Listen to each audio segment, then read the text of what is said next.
These seem like werewolf experiments. And these are vampire serums? Huh? Look, this must definitely be Dracula. Should we touch it? No, we shouldn't touch it at all. But let me tell you something. I've seen in movies that cracking the serum gives you extra powers. He's saying not to do anything like this. Oh man, are you understanding this better? Maybe he's saying to try it. Look, even the diagram on the wall suggests it. The picture says it all.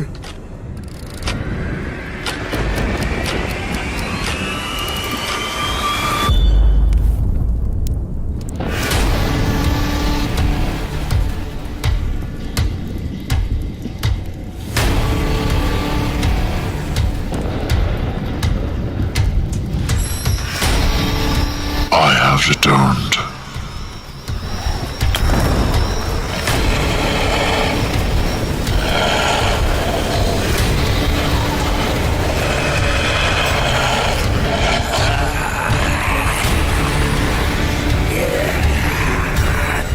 I can feel the power!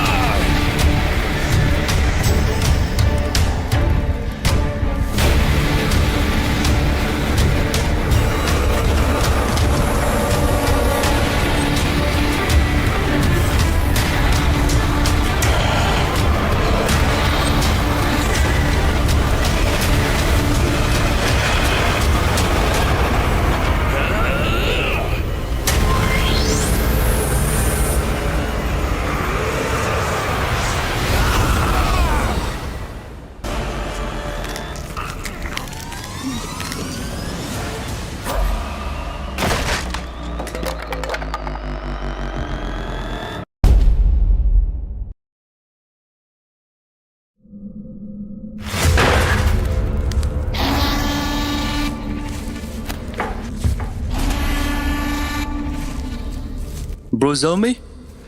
I'm really scared. Yeah, man, don't be scared. I'm here, okay? You were saying you're so brave. What happened now? Man, what is this lone survivor guy even saying? He doesn't even have subtitles. I think he's saying we shouldn't have opened the book. Lone survivor guy is the most intelligent among us. I'm sure he's asking us to open the book. By the way, what is this? This thing seems very valuable. Give it to me. You'll break it. I can break girls' hearts, bones of enemies, but not this. I'm sure I go. Whoa!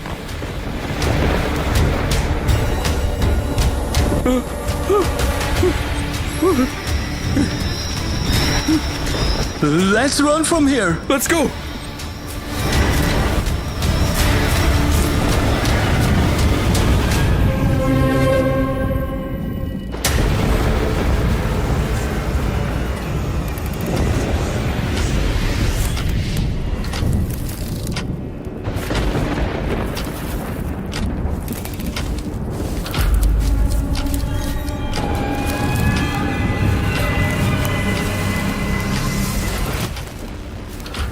These seem like werewolf experiments.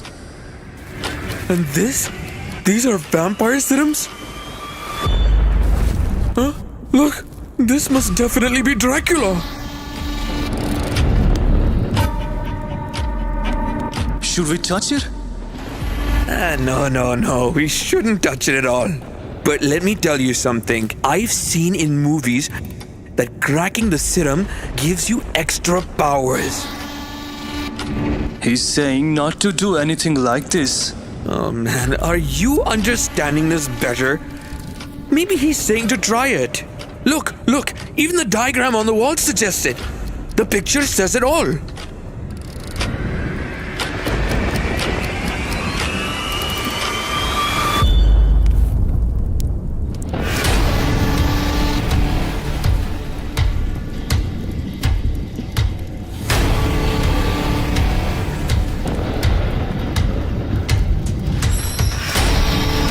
I have returned.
Bro, Zelmi?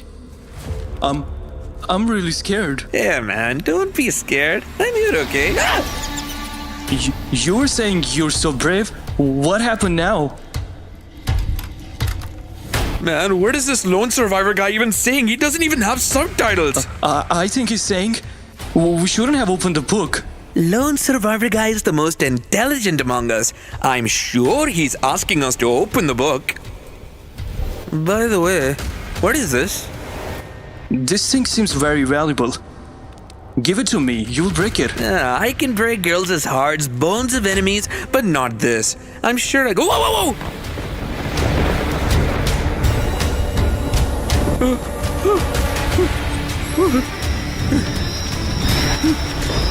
Let's run from here. Let's go.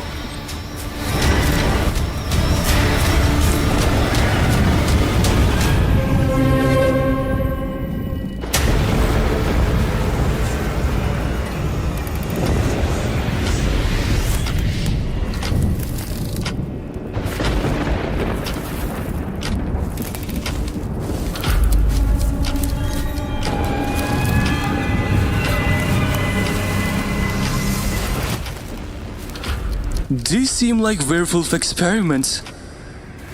And these are vampire serums? Huh? Look, this must definitely be Dracula. Should we touch it? No, we shouldn't touch it at all. But let me tell you something. I've seen in movies that cracking the serum gives you extra powers. He's saying not to do anything like this. Oh man, are you understanding this better? Maybe he's saying to try it. Look, even the diagram on the wall suggests it. The picture says it all.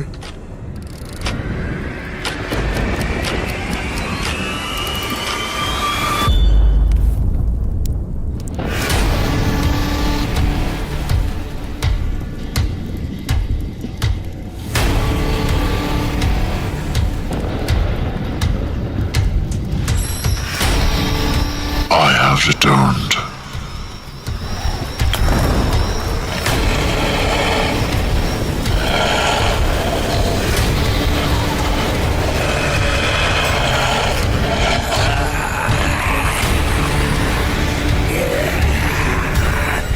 I can feel the power!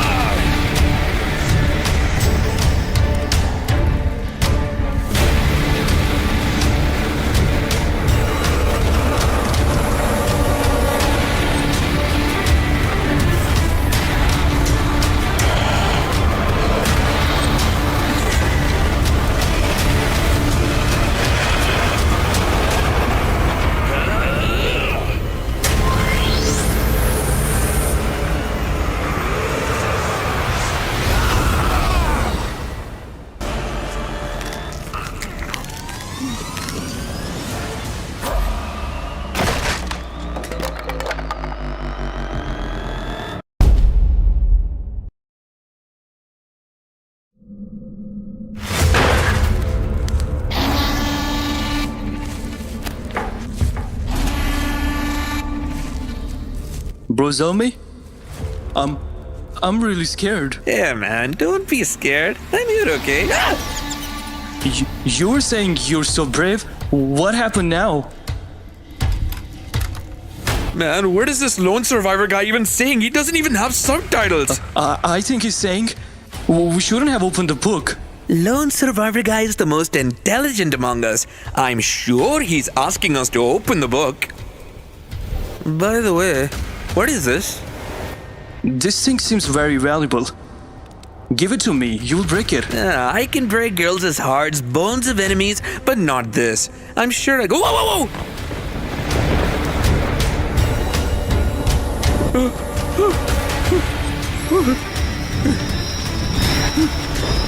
Let's run from here. Let's go.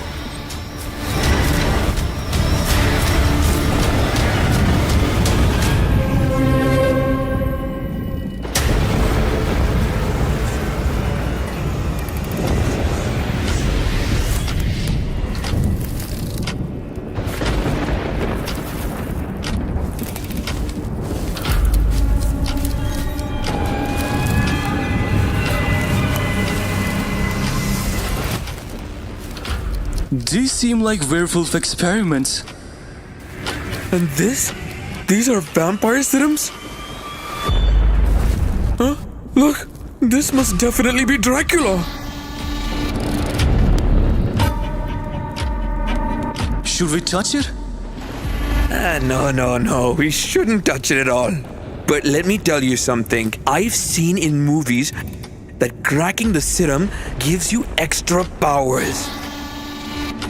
He's saying not to do anything like this. Oh man, are you understanding this better? Maybe he's saying to try it. Look, even the diagram on the wall suggests it. The picture says it all.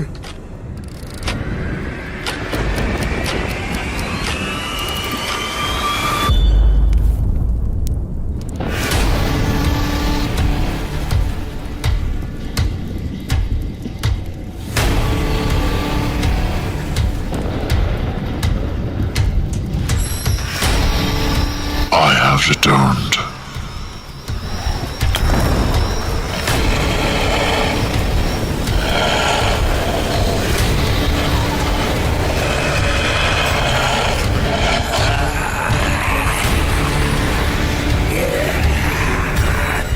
I can feel the power!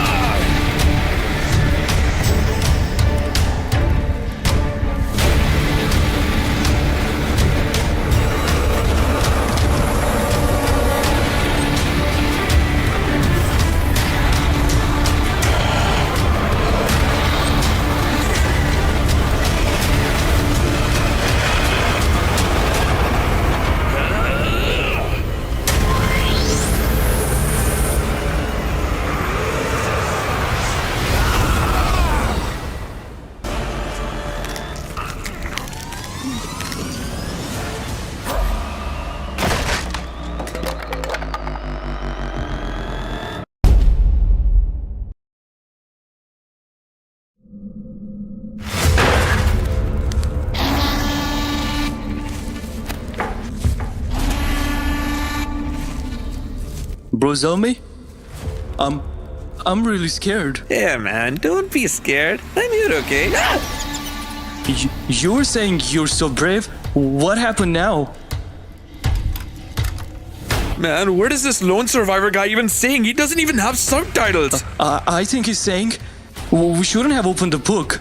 Lone survivor guy is the most intelligent among us. I'm sure he's asking us to open the book. By the way, what is this? This thing seems very valuable. Give it to me. You'll break it. I can break girls' hearts, bones of enemies, but not this. I'm sure I go. Whoa!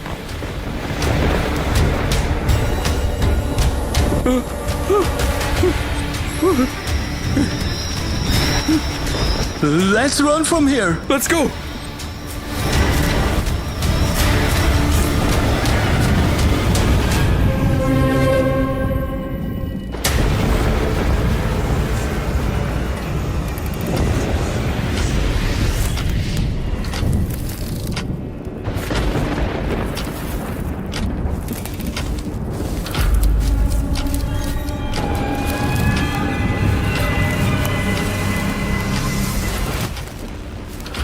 These seem like werewolf experiments. And these are vampire serums? Huh? Look, this must definitely be Dracula. Should we touch it? No, we shouldn't touch it at all. But let me tell you something. I've seen in movies that cracking the serum gives you extra powers. He's saying not to do anything like this. Oh man, are you understanding this better? Maybe he's saying to try it.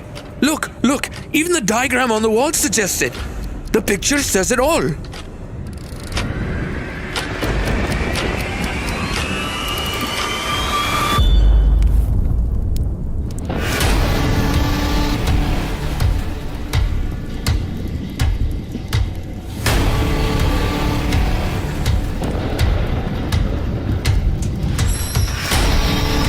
I have returned.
Bro, Zelmi? I'm really scared. Yeah, man, don't be scared. I'm here, okay? You were saying you're so brave. What happened now? Man, what is this lone survivor guy even saying? He doesn't even have subtitles. I think he's saying we shouldn't have opened the book. Lone survivor guy is the most intelligent among us. I'm sure he's asking us to open the book. By the way, what is this? This thing seems very valuable. Give it to me. You'll break it. I can break girls' hearts, bones of enemies, but not this. I'm sure I go. Whoa, whoa, whoa!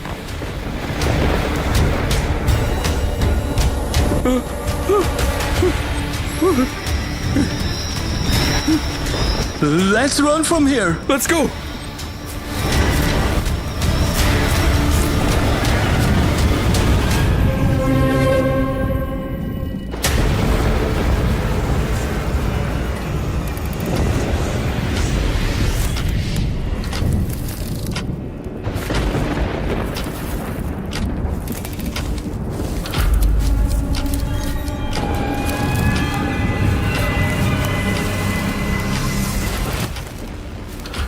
These seem like werewolf experiments. And this? These are vampire serums? Huh? Look, this must definitely be Dracula. Should we touch it? No. We shouldn't touch it at all. But let me tell you something. I've seen in movies that cracking the serum gives you extra powers. He's saying not to do anything like this. Oh man, are you understanding this better? Maybe he's saying to try it. Look, even the diagram on the wall suggests it. The picture says it all.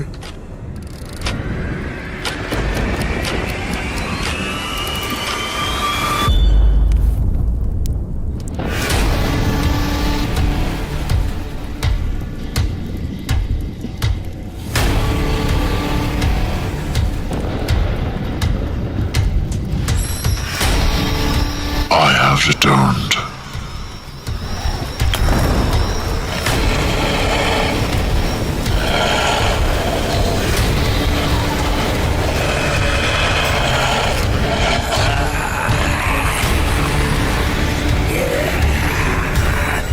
I can feel the power!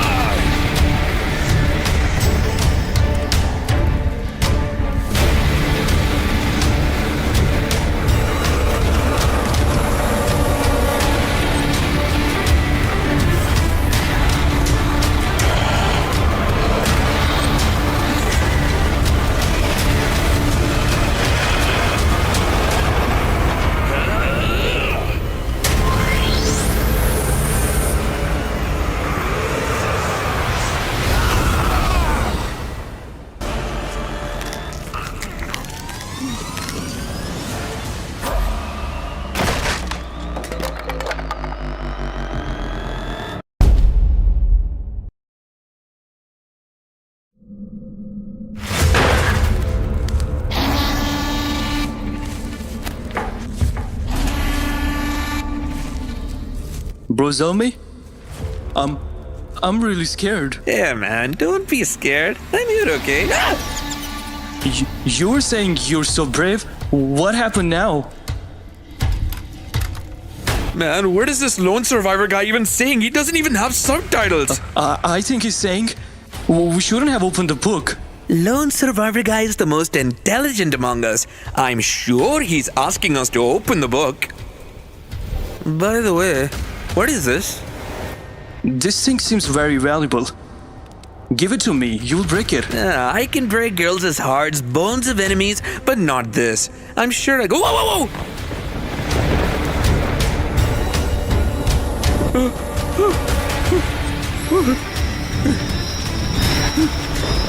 Let's run from here. Let's go.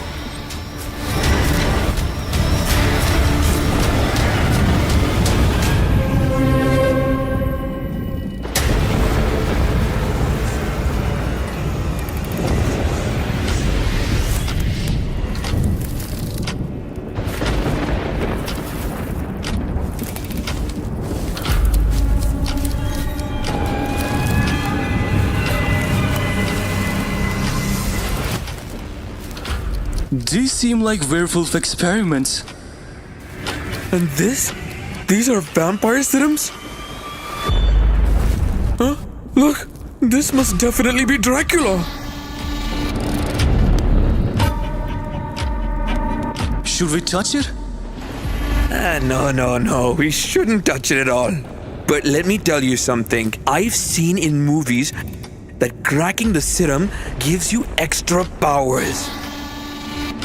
He's saying not to do anything like this.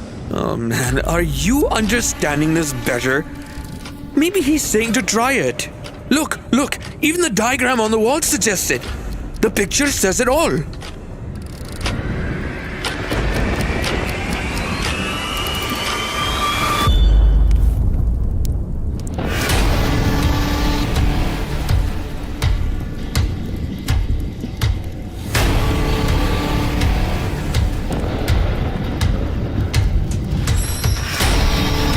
I have returned.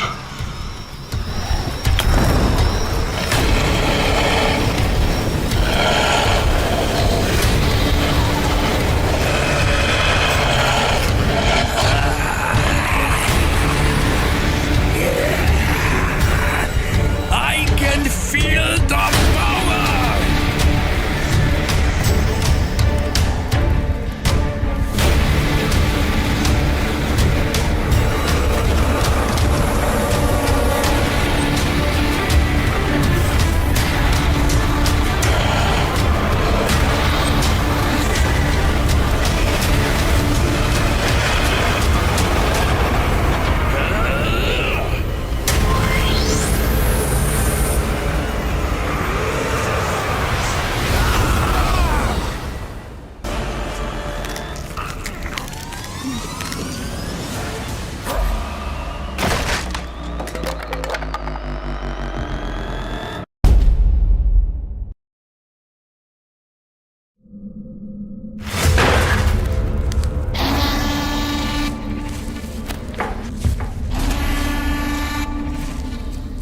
Bro, Zelmi?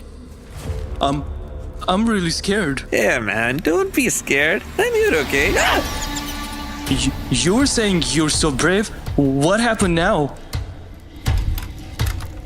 Man, what is this lone survivor guy even saying? He doesn't even have subtitles. I think he's saying we shouldn't have opened the book. Lone survivor guy is the most intelligent among us. I'm sure he's asking us to open the book. By the way, what is this? This thing seems very valuable. Give it to me. You'll break it. I can break girls' hearts, bones of enemies, but not this. I'm sure I go. Whoa!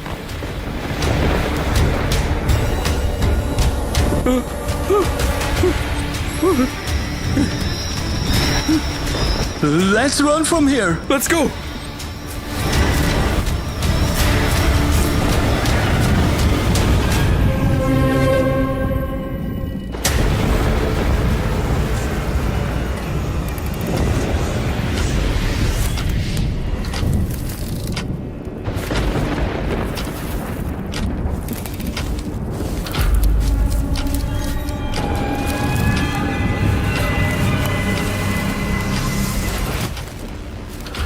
These seem like werewolf experiments.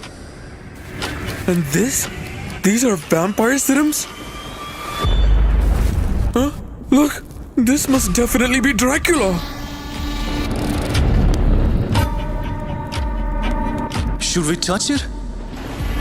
No, we shouldn't touch it at all. But let me tell you something. I've seen in movies that cracking the serum gives you extra powers.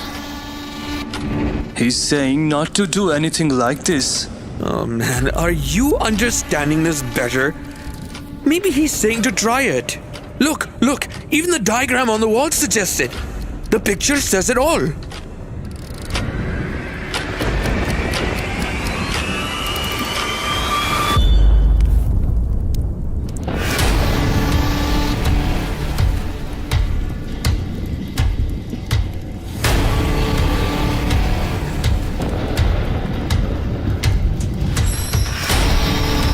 I have returned.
Bro, Zelmi? I'm really scared. Yeah, man, don't be scared. I'm here, okay? You were saying you're so brave. What happened now? Man, what is this lone survivor guy even saying? He doesn't even have subtitles. I think he's saying we shouldn't have opened the book. Lone survivor guy is the most intelligent among us. I'm sure he's asking us to open the book. By the way, what is this? This thing seems very valuable. Give it to me. You'll break it. I can break girls' hearts, bones of enemies, but not this. I'm sure I go. Whoa, whoa, whoa!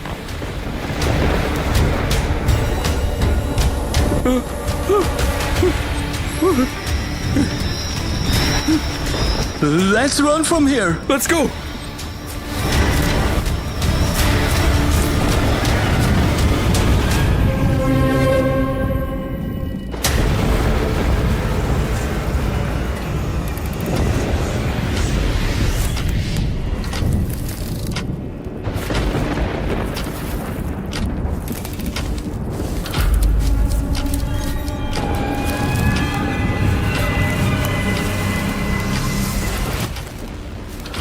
These seem like werewolf experiments.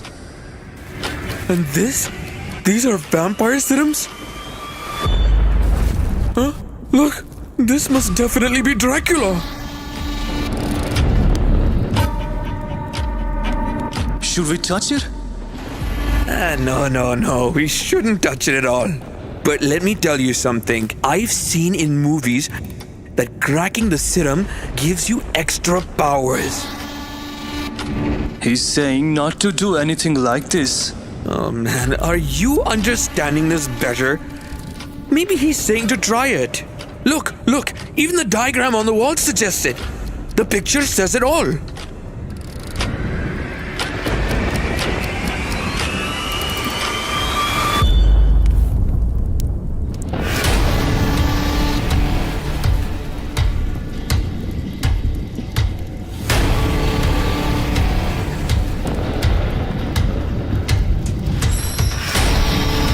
I have returned.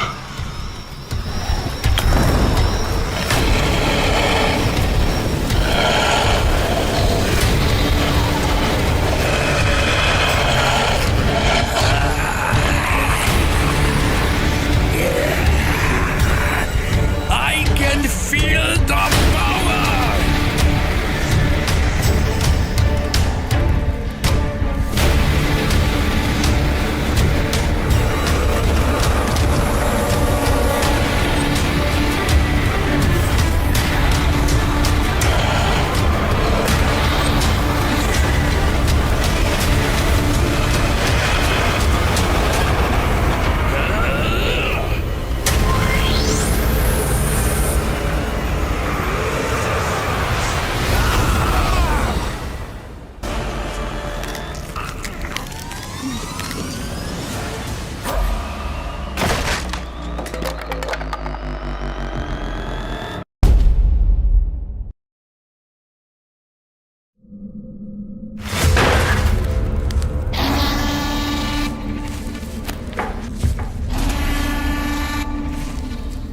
Bro, Zelmi? I'm really scared. Yeah, man, don't be scared. I'm here, okay? You were saying you're so brave. What happened now? Man, what is this lone survivor guy even saying? He doesn't even have subtitles. I think he's saying we shouldn't have opened the book. Lone survivor guy is the most intelligent among us. I'm sure he's asking us to open the book. By the way, what is this? This thing seems very valuable. Give it to me. You'll break it. I can break girls' hearts. Welcome back to the Maldives Championship Contender Series Season 3. And once again, we are the casters here on the English broadcast. My name is Warden. Alongside with me is Torix. Now, Hey, day number 2 is going to be up ahead. What are you expecting for Torix? Thank you so much, Warden, first of all, for that warm introduction. And yes, it is the day number 2, but at the same time, the last day for the group number 1. The main concerning factor is that the group 1 that played the 6 matches yesterday, they're going to play their last 6 matches tonight. And out of those 18, if I remember the number correctly, yes, it was 18 players. Only 5 are going to go ahead. From tomorrow, we're going to have a group 2, group 3 on the 3rd, 4th day, in fact, of the complete event. So make sure you guys stick to your chairs right now because it's about to go hard for everybody, for all the teams. And yes, Warden, it is going to be an amazing day tonight because once again, it is Sanhok that we are starting the night with. Oh, yeah, definitely. And having the first map of Sanhok in a broadcast typically sets the tone already, and I'm not so certain if we're going to be seeing the same map rotation where we do start things off with Sanhok, triple Erangel, and 2 Miramar. But for the time being, though, the flight path here for the side of Sanhok right from the get-go is going to be heading straight from the northern side of the map towards docks here. So, hey, best believe it, it's not going to matter at most. It's Sanhok. You can just drop everywhere you want to go, even if the flight path is one-sided. Oh, that's definitely the truest case of them all. You can drop wherever you want to go, whichever position you want to hold yourself into. And so far, no clash drops. So far, everything's looking clean, but not on the southern side because Camp Charlie area, the ruins, the cave side areas, they are kind of getting contested. Kampong also is another place where one team dropped. There is already another one right near their perimeter. So a lot of early stages fights at the south and at the east corners are going to happen in a short while. But other than that, the northern areas, the western areas, the northeastern areas, they kind of look chill so far. Yeah, what's kind of shocking me as well is that we are seeing the same type of game where on Sanhok, no one would even dare to contest boot camp. So it's just one hot drop there, not really contested, which is, come again, put to a shocking matter here. But now we take a look at the run here for a set of 2MS. I mean, they are next to MRG. And both of these squads wasn't really the most convincing on yesterday's broadcast. And it's just bound for a possible fight here, especially if the timing is right. Well, that definitely is the true case. The fight can definitely contest in any short of time, but ESG Stella versus the Team Salt. Okay, we are seeing some aggression. We are seeing some fights. This is the girl squad that's going to initiate this fight at this point. The first knockout that they have dealt. Now they need to go. They need to go and complete this elimination because if they want those eliminations, they want that top 3, top 4 positions. The top 5 to go forward into the next match. They need to do it right now because Shy gets completed from the Cottage side. Team Salty Sport, they're taking another one down as Sage also gets a confirmation. So, with just a single knockout, they have lost 2 of their players, but there we go, a full team gets out of the match, and at the same time, 2MS also leaves the lobby. 4 eliminations, out of which 3 goes to Nehe. Yeah, and it's going to be 2MS out early as this. And DCM Morgan, they're going to be able to sustain the auto feed. We do get to see the players of Fnatic here getting overpowered by Akagami alongside Game Over. And that's just so unfortunate there for the side of Fnatic. I mean, typically on the run as well yesterday, they were always just getting into casualties that they can't really overpower. And as you get to see already on the feed, Fnatic has been eliminated as the second squad here for this very round.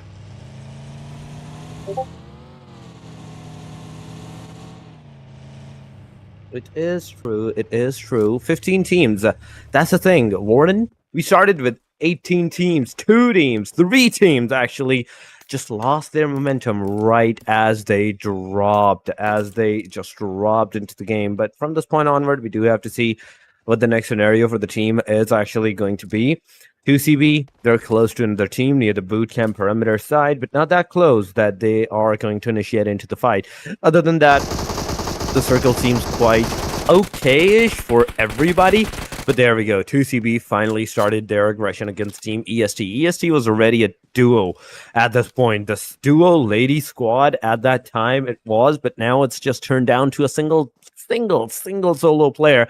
That is IU. It's everything up to the IU's Just I love shoulders you. at this time. Oh yeah, I love you too. There we go. But nonetheless, EST, you're down to the last man standing. You are down to the last girl standing, last squad standing, last person standing, and you need to do some work from this point onward. But look at the kill feed, Akagami. They're also receiving a lot of damage, a lot of eliminations on them, and they just got completely wiped out. 4 eliminations.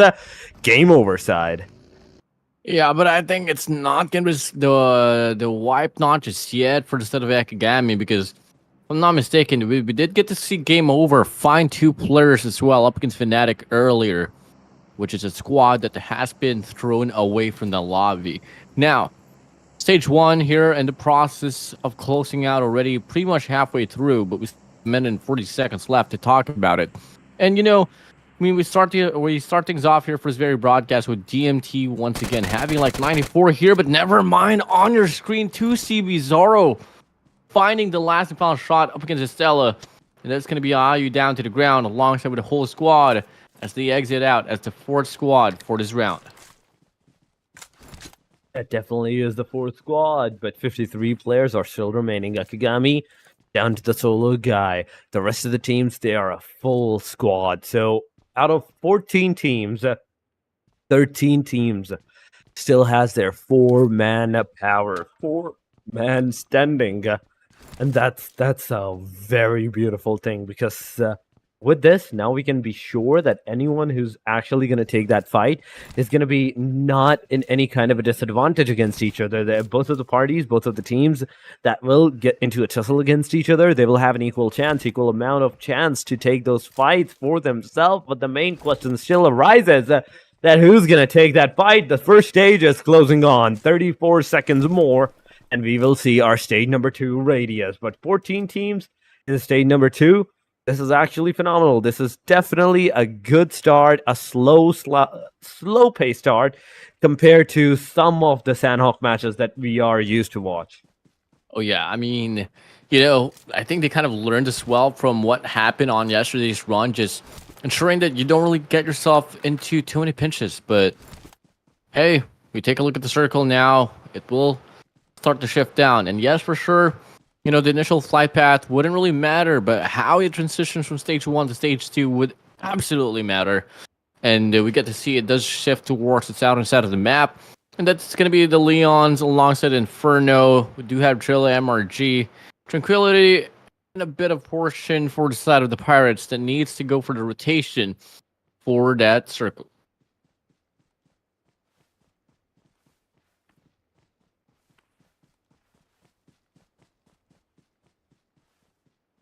It will be the case so far, but look at the fights that's about to occur at the eastern corner.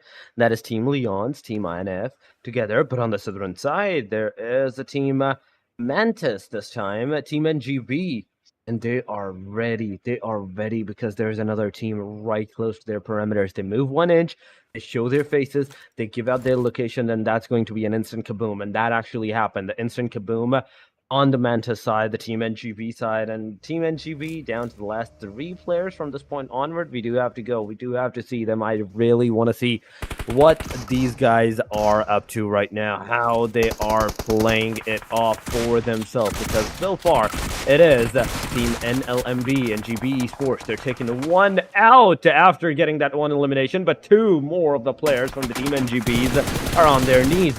And Error is going to be the only guy that got so far. I am down by the car. It's completely over for these guys. Game over. Once again, it is. Yeah, I mean, the Pirates now going to be the one facing Fury as well.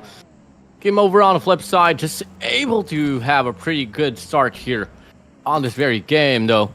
But we get to see here on the board on the right side, MRG does have 4 here. They got a complete squad once again. Estella was able to start things off 4 and was good for 2, but they were able to get themselves be caught in a cleanup. DMT here is going to be trying to build up that, running to be the first squad to enter the 100-point mark. I mean, 94 plus 3, that is going to be 97. To get 3 more, that will be guaranteed a 100-point mark for you. And that's just something that you really want to have, especially on the second day of this very tournament. What's going to be on the bottom, though, is going to be Trilla. We are looking at them right now, and I don't know if they're intending to do something, but looking like they're having a lot of fun, bro. They definitely are having a lot of fun so far, but it's not gonna be fun for too long because Rilla, they're kind of stuck. Just look at another team that is right on top of them. That is right outside on top of this mountain. And I don't know why Wynan actually did not even move for like that much of a longer period of time. Because if anyone from the top side had spotted him, it would have been an instant knockout, instant confirmation, and there would have been absolutely nothing that these guys could have done to take that edge off from their side. But Leon's is also receiving those eliminations. One player from the team Leon side, it's a confirmation. That's one elimination to the team Inferno. Slowly and gradually, every team is trying to make a comeback for themselves, but DMT, they have 94 points after yesterday's 6 matches. Aggressive, how much aggressive can you be just in a 6 match, just a single day? That's exactly what they have shown. But Inferno, oh my god, the position was spotted. Leon, you actually gave out your position to the side of Inferno. Nife managed to get you down. Jay is on his knees so far, and it's not going to be long. It's not going to be long that Jay gets a confirmation on himself. But Trilla on the other side is taking the team MRG, and they're getting them down, actually. But 2 players at the cost of 1? This is insane, going around and round on both sides. Round and round here in a Ferris wheel. Willie God finding the shot down. One more player to deal with, though, from the side of Trilla. Willie God needs to move in quick because the zone starts to tick. But it's not even going to be the zone that will take him out. Should be the DVS. And it's going to be in INS. Trilla still surviving for another wave, and in the process, Inferno, they get thrown away from the lobby as well. Leon's Jay going to be the next player as well. And there's just so many players from the side of the Leons that is bound to lose out the chance of the running here for this very round. It is. 34 players are remaining. 11 total teams are alive. And I just love the fact that PRT is still alive with that solo player. Akagami is alive with a solo player. So those solo players, they're not going anywhere anytime soon. Leon is down to the duo as well, but game over. Now, this is a game over for these guys. 1 player at least, because X has got a knockout. Now, DMT, it all comes down to these guys if they want to go for that aggressive stance, because they have nothing to lose. They are 40 points, almost an estimate of 40 points ahead of all the other teams. That's the minimum requirements that you guys need, that anybody else need to actually take you down. 40 points is a huge number. So even if you get eliminated in this match without any points, you're still going to be good to go for even at least the next 2 matches. But 2CB, look at them. They're getting those engagements. They're getting those eliminations to their names as well. Here we go. 4 p.m. 2CB. Just here, haggling on towards his mountainside. While half the squad as well actually will be rotating here towards the safe zone. But unfortunate for the side of PS, 1 player has to go down, and it's going to be Muix from the side of the club, Leons, that will be able to get the shutdown. And, I mean, on paper, the odds is not still looking great here for the side of Muix. You get the kill, you bag up 1 elimination point, but it's not going to guarantee your safety for the circle itself. But he has a vehicle to play with that changes the narrative up. He gets the kill, should be able to rotate inside of the safe zone as well. But I don't think that's going to be quite possible, because the circle is about to take another shift. The stage 4 is about to happen. Leon, is your name the same as the Master Ultra Instinct? Are you going to be able to dodge the bullets out from everybody and get inside of that circle safe and sound? Because 2CB still have a decent amount of chance they can take you down right from the car, get you eliminated. Look at the kill feed. V9 actually managed to take down another team at the southern corner of the map. But Leon's car, I don't think it's getting quite good for them. I think it's becoming a really, really hard chance for them from now on to survive, because not only Leon had to leave his car, ditch his car, but as soon as he's gonna move, that's another spray is waiting to connect on this guy. You need to dodge as much as possible. You still have those 3 smokes. You can deploy one, maybe at a different angle that the player might think, yeah, you're there, and that might be your cue to fake your position to get inside. Maybe another rock behind another rock, but other than that, I don't see anything happening so far. But 9 eliminations. Good job to the game over side. 9 eliminations out of the 47 total points that they have already. 9 more. That instantly puts them up in a top-notch spot of 56 points. Maybe or so. Now here, game over, Velocity 9. They are about to go for the push here up against Trilla. Now does he know? Does he know that the players from Trilla is there? Upright front side push here. And he's going to be out in the open for sure. He does try to call back. Does he go away? And looking like he does make it to safety. Now he's dodging the bullets for that one. Trilla so close on finding the elimination.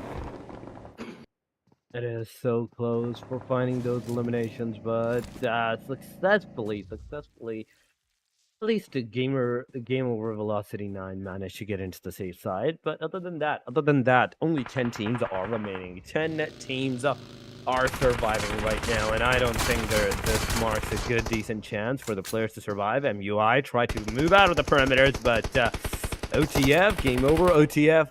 They got him down. They got him eliminated right there at that position. 9 teams and only 15 minutes. 16 minutes have passed so far.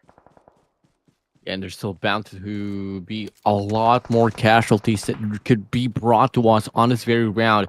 V9, Velocity 9, nearing the vicinity of game over. In fact, they're caught in between game over and D&D. And that is just going to be unfortunate for them. We get to see 2 players are already down to the ground. A lot of fights as well happening for the first set of OTF and Tranquility. Simultaneous shots happening here. So hard to catch up. Which one to go? Which way to go? So far on the feet, 2CB8X eats the zone, puts him down to the ground.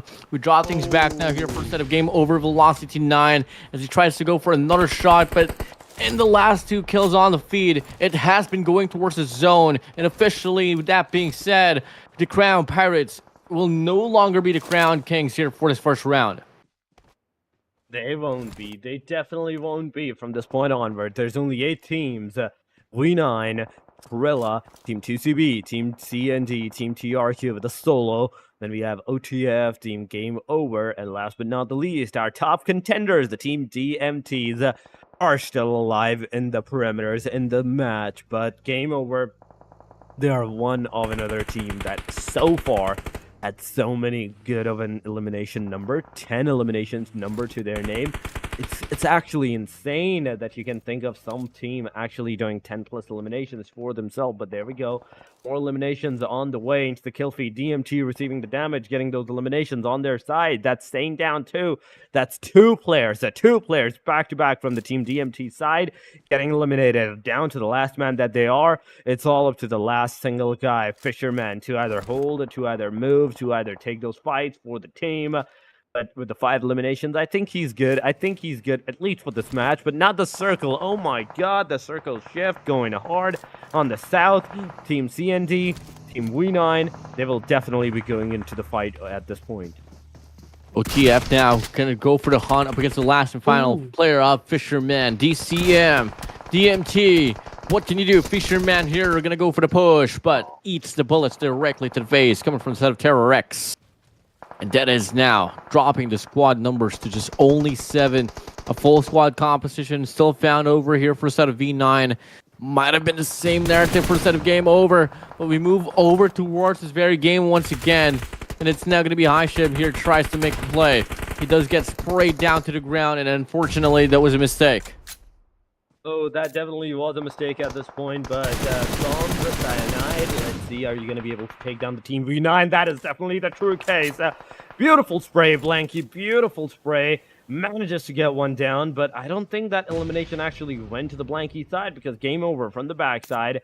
I do believe they have some hands. They have some hands in getting those eliminations up for the team, but nonetheless, so far it is 4 eliminations to the name of the team CND, but at the cost of one of their players. That's only 3 men alive right now. We are down to the top 5 teams. At least 4 of them are in the circle. That's 2CB, that's OTF, that's CMD. And at the same time, I do believe so. It is Game Over Esports inside of that circle as well. But where's the 5th guy? Where is the 5th team, in fact? Where are they situated at? This is what I want to know. 12 eliminations is a huge W for the team Game Over. Even if they do not get this winner chicken dinner, just by getting that top 3, top 2 at least position, it's going to be enough for these guys, but they're not here for that. They're not getting those 12 eliminations, 13 eliminations just to get that 2nd position. They want to aim for that chicken dinner. Team CND so far, they managed to take down the last guy of the team, 4PM CND as well. Now, down to the last 4, we are Game Over, OTF, and Team Tranquility. It's a showdown here. 2 versus 2 versus 2 versus 1. I know it might just be 3, actually. No. CMD. They got the numbers here, but Blank is going to be down to the ground. But he is able to find the rest right there. RGC Tranquility is now going to be eliminated from the scene. And game over. TND, OTF. Still hard to define who can take this win, but they need to connect. Not enough to get the shot down, not just yet. Terror X on the feet, fights 1 on the opposition. Ike's going to be out in the open, just has to rely on pre-firing, but he does get overwhelmed. Beautiful. But it's not going to be mattering at most. Ike now here with a DBS trying to slow it down, but unfortunately, at the end of it, it's not going to be going to its favor. CND, game over here. Big ol' 1v1. Who can win? Who can win? It is going to be game over, winning this very round. Game Over Esports getting that winner chicken dinner, showing their true spirit, not just with the chicken dinner, but with those awesome elimination number as well. I think they have somewhere around 16, maybe 17 or 18 frags to their name, but compare to that chicken dinner, that's 24 points. It is 14 eliminations. Yeah, that was 12 eliminations before, and they managed to get 2 more at the very end of the game. I don't know why. It had a kind of like in my head, I had already mentioned that they had 15 eliminations so far, and showing that 14 was kind of a mind-boggling scenario for me. But 2392 damage, number 2, jumping a lot of places. These guys, they are definitely going places. 71 total points. This is a huge one more match just like this, and they might be able to take the DMT out of the perimeters too. Yeah, I mean, still going to be a hill to climb, though. I mean, DMT, I think they were able to enter the 100-point mark already, but it's something for us to find out later on. But now, team stats. 5 for the side of Natsu, 3 for the side of OverX. And we do have Janamster with 3 alongside with Ryu Days with 3 as well. Now, we take a look at the whole running here for the composition. For I think, if I'm not mistaken, what's up next is going to be the eliminations or the MVP for the very game. Oh, it's going to be the match summary. But regardless, we get to see there was 65 elimination points granted, 59 knockouts, 8,130 healing, 2 grenade eliminations, 36 assists, and 1 road rage happening here, Torix. Now, direct comparison between CND and Game Over is going to be a 10-point gap that CND needed to face. They definitely do need to face, but look at on the elimination side, 8 eliminations to the countdown of 14 eliminations to the Game Over side. 21 minutes of survival with a total of 10 points of a difference. A huge one on top of that, 1194 of a damage that CND did, Cyanide did, but Team Game Over, they were on the top-notch performance in the first match. 2392, almost a 2400 damage. Oof. They they definitely are showing the spirit, because look at the damage and look at the total number of points that they managed to secure. They made sure that it's on the equilibrium side. 2,400 to 24 points, that equals to 24 eliminations as well. So a decent job, well done. Game over. Natsu is going to be the MVP with 5 eliminations solo. 1,022 damage, 3 assists, 2 knockouts, 111, 14 in fact.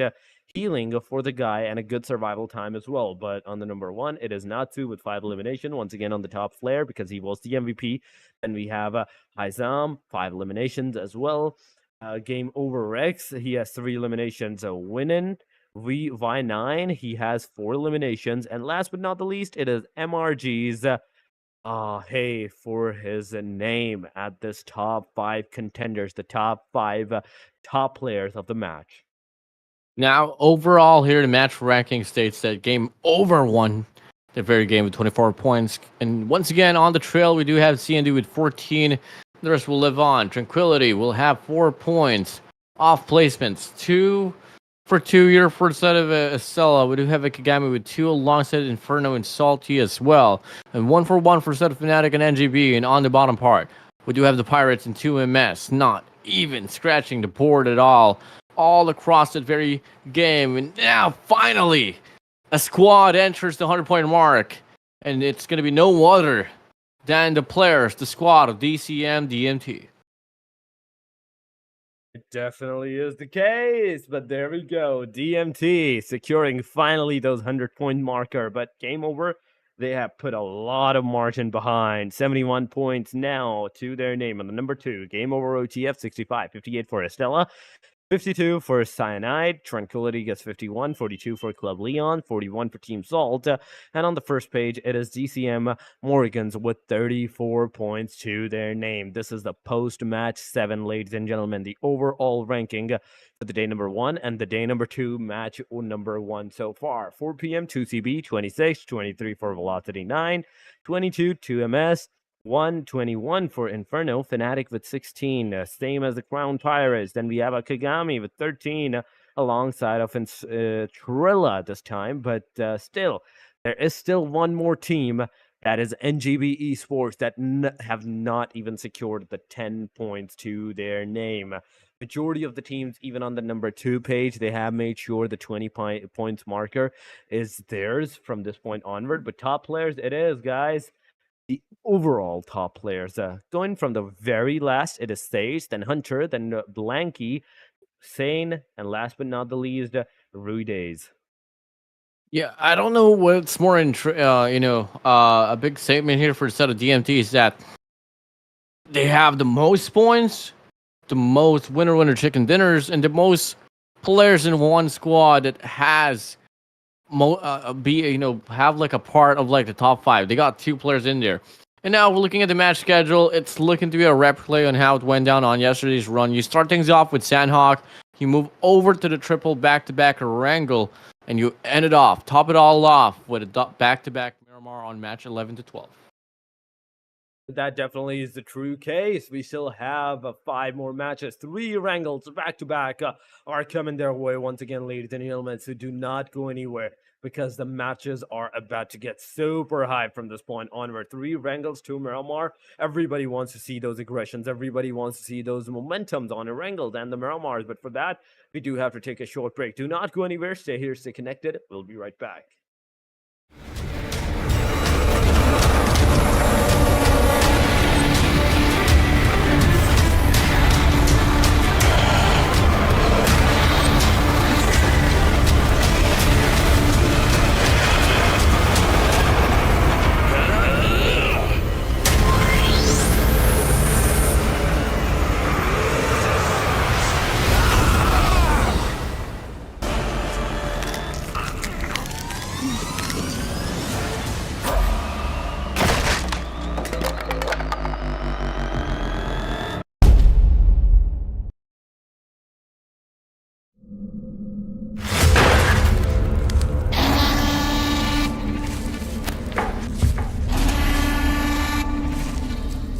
Brozomi?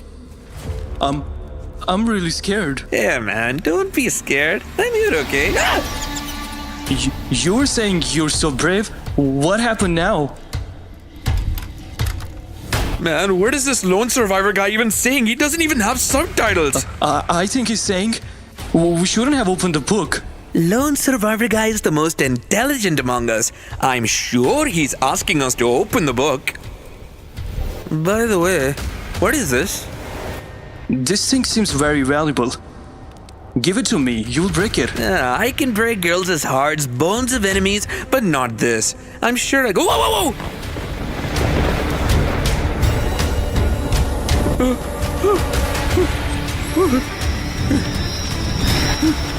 Let's run from here. Let's go.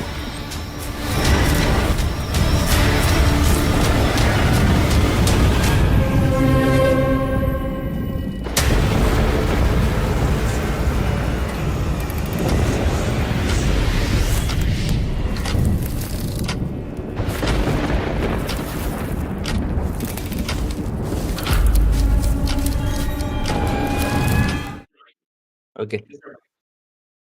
Welcome back, ladies and gentlemen, once again to the Ooredoo Nation Gamers Land Maldives Championship Contender Series Season 3. This is Torix. With me, it is once again for day number 2 as well. Warden, once again, how are you? And the match number 1, the Sanhok, the only Sanhok that we were gonna see yesterday and today as well. The match number 1, it's finally done and dusted. Yeah, I mean, I love the fact that we start things off with Sanhok that serves as the icebreaker for the game. It shows the tone on what teams are really looking forward to. And clearly, on Sanhok, yes, for sure, it was still a pretty fast game, but the pacing just didn't really correlate to how we were so used to seeing in Sanhok. So everyone has been pretty slow here so far. And I don't think it's going to get any better as soon as we move over to Erangel, let alone Miramar at the last 2 matches.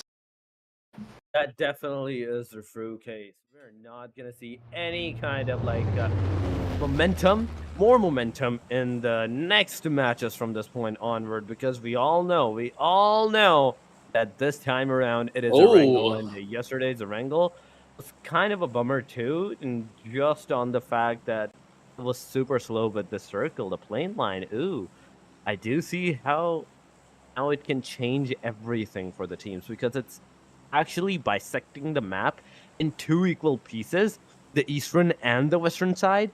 Now this changes everything, Warden. The team, if they want to go for those early aggressions from this point onward, they can. And at the same time, if they want to go super slow, they still can do that. Yeah, I mean, if we're about to expect a pretty heavy split here, I mean, you take a look at NGB, they are located right around Stalber in this very moment. Game over, they might stick towards the shooting range, possibly. We don't exactly know, but 2CB, they are leaning towards playing either Georgia Pool, either the main line or the cargoes, while on the middle side of the map, we do have CND alongside Fruity and his squad. Trail is going to be here looking to play around, I think either Pochinki or Gatka. An all-military base, of course. You'd have Salty alongside Tranquility as well. And Fnatic, they find themselves in the middle and feel like they are going to be leaning towards Fairy. They will go towards the Ferry. That is true. But Poliana is one of the places where we are going to see early contestation. And we have Pochinki. Let's go. We have Pochinki, but there's a panda car. Is that a bear car or that's a panda car? I feel like that's a bear car. Pandas are bears, 72 though. Players. Yeah, they are bear, but is this a red panda or that's a bear? This is my question, because in the back side, you can also see the number of the car as like a red panda. There we go. Okay, my confusions are clear. This is a red panda car. There we have it. No, it's a pizza car. That's true. Oh, a tricycle. A tricycle. Ooh. Wait. Yeah, I love myself some tricycles. I come from the Philippines where tricycles is at, but look at where are they at though. Feeding on for the fury of the players of Inferno, truly sending them straight down to hell. It's Whiny, the Pooh, here, all alone to clutch it up now for the set of Ines Trilla. Why 9? Why 9? Why him indeed? He is the solo guy with the DBS right now, but two players are about to enter. One shot, two shot, you can take them down, but no, you missed all the shots. What happened? Trilla, this should not have happened. This should not have occurred. You should have been able to get those eliminations down on the players. But now, you're the first team that got the finisher confirmation on yourself. From 72, we are down to 67 players with 17 teams. Only another team lost a single player, and that is the team Fnatic. Yeah, I mean, Fnatic, come again, is just one of those squads that can never catch a break every time. When they drop, they always got to deal with a casualty. And for the most of it, they haven't been prosperous, but Habibi wants to deny the statement. Finds a double on the feed. Akagami, careful here, is now going to be caught on a pinch. Suleiman sprays down. UMP will be able to get the kill as well. And all of a sudden here, Akagami is going to be on the verge of elimination for this very round. Oh, it definitely is true case, but we still have to see how the team Fanatics are actually going to take this aggression for themselves, because the players, the enemy, is still close to them. It's only Shanks though, but still, Akagami is there. There is a possibility that the player can still make a comeback from this point onward, but ouch. The red panda is stuck, guys. Ladies and gentlemen, someone needs to get this red panda out. The player, Shanks from Akagami, can't even move away any cost. He gets in the car, he gets shot. He stays here, he's still maybe gonna get eliminated in a short while, in a distant future, because the team Fnatic, they're changing their positions, and staying here, it's definitely gonna put you in a harm's way. The players are coming from the backside. You can already see Suleiman stopping his UAZ, trying to look at the perimeters of the broken walls, trying to figure out where the players are situated at. And there we go. Suleiman finally, now knowing where the player has like his position at, he's going to go straight up into the back. He's going to ram the car on the area. But before that can happen, Bot gets taken down. Suleiman comes in for the rescue, and he gets the nail in the coffin. Suleiman, 3 eliminations and 4 in total for the team. Yeah, I mean, fortunate for a set of the Fnatic here to finally sustain a pretty good wave up against Akagami. And that's going to be enough for them to bag, obviously, 4 more elimination points. But yet, the job's not yet done. There is still so many time they could partake themselves inside of this game. And on the feed, we do see the players of Salty here struggling up against the squad of Tranquility. They are, but ouch, you should not have done that. Come on, not those punches, not those fists. You're getting those eliminations with the fist, but Team Estella versus Team Inferno, both parties going forward, getting those eliminations. That's 1 elimination to the name of Estella, but the grenades are coming in. The grenades are coming close. Nobody's going to get hit with those grenades. IU going back once again, taking Neefan down. There we have it. Estella, beautifully done. Not only managed to survive with all the 4 players so far, but they managed to get another elimination to their name. Inferno, they're super far away. Only 1 player is more close to perimeter. And Lila, something needs to be done from the Lala side, because 3 players, 4 players going forward in a single compound, that's an instant death. A bit of a wishy-washy here for the side of Inferno. Estella could be absolutely the meanest girls out there. Lala from Inferno still looking for some angle, probably. But there's no absolute point for him to have a standoff here. He knows for a fact that they're pretty much outnumbered. But if Wretch can wrap around enough to the back of the enemy lines, then we could possibly see Inferno take this dub away from the set of Estella as Sage finally goes down to the ground. The pinch comes in from the set of Wretch, springs down, finds Sage. Now it's going to be a 2v3, so doable now here for Inferno.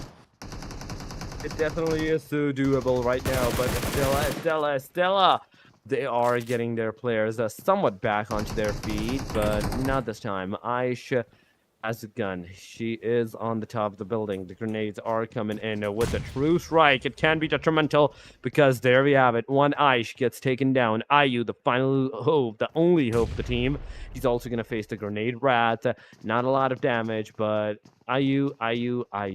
It's up to you from this point onward of whether you're going to go for the complete healing for the players or you're just going to ditch out your players and move out of the perimeter. Just try to get those confirmations from the enemy side. But if they do jump down, you will still have a chance to take them down while mid-air that they are. There we go. IU position has been revealed. It is over after taking 2 of the Team Inferno's player down beautifully. Team Estella, I don't know what happened, what occurred to them, and they got instantly eliminated. Yeah, I mean, not even standing a chance at all. I mean, you thought that this fight was just all about Estella and Inferno and the rest will live on. But game over, they put themselves into the mix now. And Wretch was the playmaker for the side of Inferno. Has to deal with a triple challenge coming through here from the staircase. Wretch spots 1. But at the end of it, it's not going to be enough for him to stand strong in this very game. We get to see game over. It's going to be able to call for the reset. And that's going to be them living on for another wave. It is. But the circle, look at this. Another shift coming around. Another shift going around the perimeters. This time, the circle actually shifted to the very middle of the previous circle. In fact, somewhat of the middle area.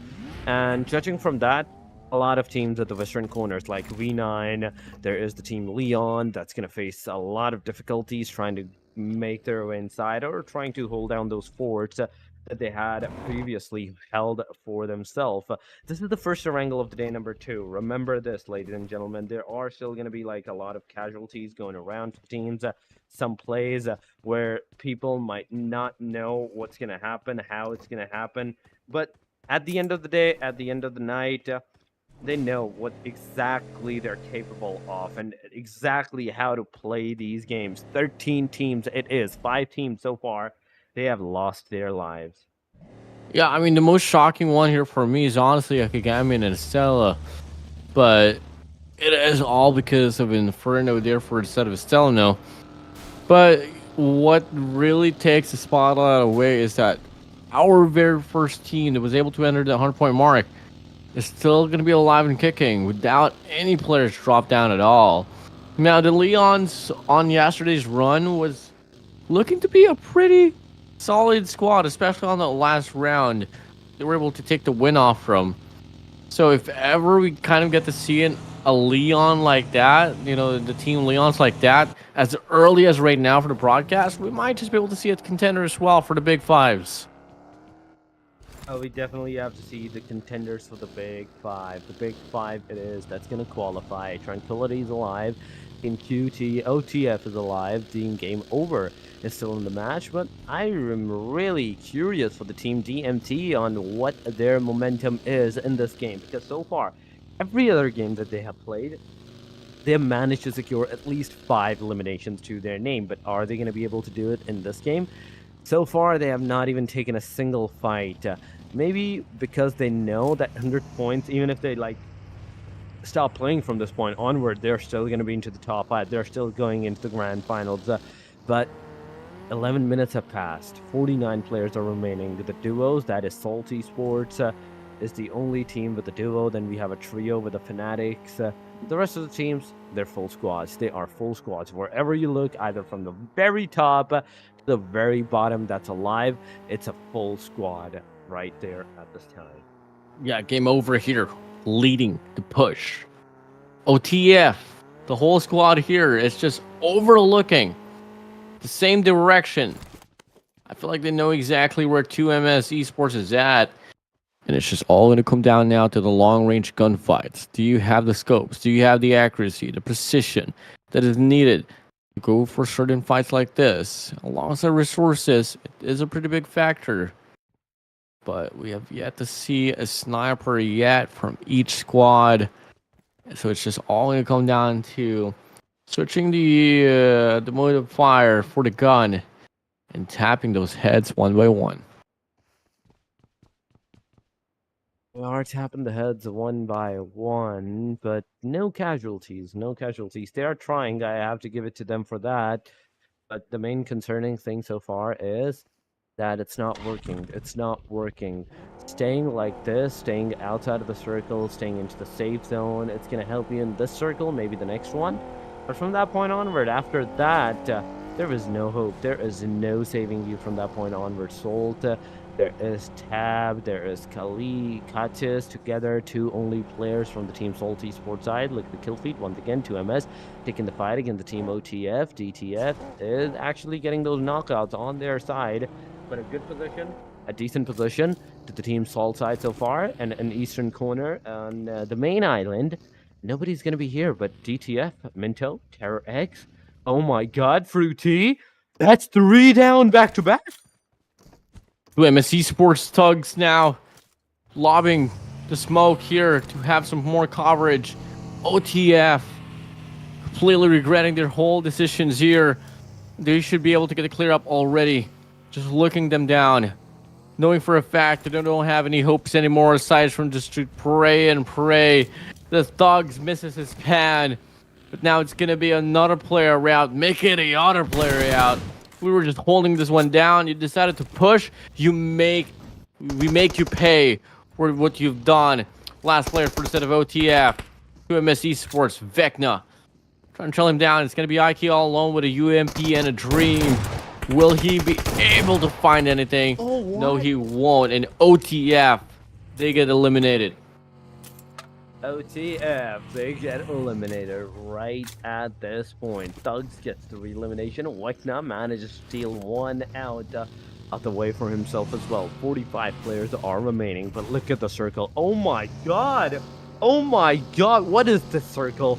It's going first to the western sides, and at the very end where everybody like stays at their particular position, it manages to go down to the Pachinki side. All the Pachinki Warden, all the Pachinki is actually inside of that circle, and this is a huge for so many of the teams. At least 4 teams, 5 teams a maximum can actually like survive in the Pachinki in a single time, at a single moment, if they just hold down their corners, those 6 compounds, those 4 buildings, those big buildings in the backside as well, and at the same time the church side. So that's 5 to 6 teams that you can actually hold. The Pachinki can actually withhold at this time. But aside from that, the other areas, the other corners, the other angles, you have to be really careful for that, because that's one place where the fights might actually occur. Yeah, I mean, having a whole map or a whole town of Pachinki is gonna be bound to be pretty interesting on the long run. But for the time being, though, in the process, game over now here. Going for some shots to connect, or trying to connect up against the Leons, but the distance, especially when you don't really have a properly set it up sniper, it's not going to be the easiest thing to do. And we get to see the players of the Leons get able to survive without any drops at all. We move back now towards the playing zone. We only got 5 more seconds to talk about before this truly starts to restrict. And you know for a fact, 13 players on stage 4, about to be a pretty heavy bloodbath. It will be. It definitely will be. 12 teams. 3rd stage. That's closing on in 1 minute. We are going to see the 4th stage coming around the perimeter. The radius, it's going to be a deadly one for everybody. Leon, Gumbo, one of the player from the team Leon side that is still alive, that is still holding down the forts for his team. Something needs to be done by this guy. Something that he has to do. He has to hold, he has to survive, he has to be one of the few hopes of the team that's actually going to stay alive till the very end.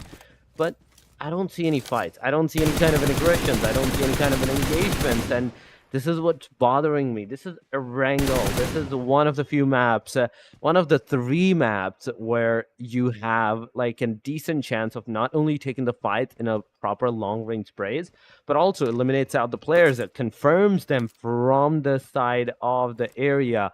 So I'm not sure why the teams are not doing this, but there has to be a really good reason for that. 12 teams are remaining, 42 players are alive, and everybody's just killing at their angle. You know, there's just a crazy scene about like the competitive part of PUBG Mobile is that as casters, we can throw in a lot of questions. Something that I hope and pray that They're doing whatever it takes to, put up a great fight and not really just putting up a pretty sloppy decision on the long run here, though. But now, once again, on the feed, we do have MRG here about to have a pretty heavy fight up against Fnatic, and Vivi's going to go down. If I'm not mistaken, that is going to be the only 2 players left remaining here for the side of Fnatic, and we're seeing the NBR on the feed. It is Bot and Solomon left remaining for the side of Fnatic. It definitely is the case, but they're still gonna survive. This is the thing. The duo is more survivable than a full squad, but the main concerning thing is that the squad are actually surviving till the very end. But there we go. At least one player gets a confirmation. From the 2CB side, it is the Team Fanatics, but that was game over's elimination that you actually stole, Team 2. Oh my god, 2CB, you stole 1 eliminations from the side. Game over? Are you going to let that slide? This is the main question. Are you going to let that slide? Are you going to go for the fights to take those aggressions? You're just going to chill there. You're going to be a chill team. But, oh, there we go. There we go. V9.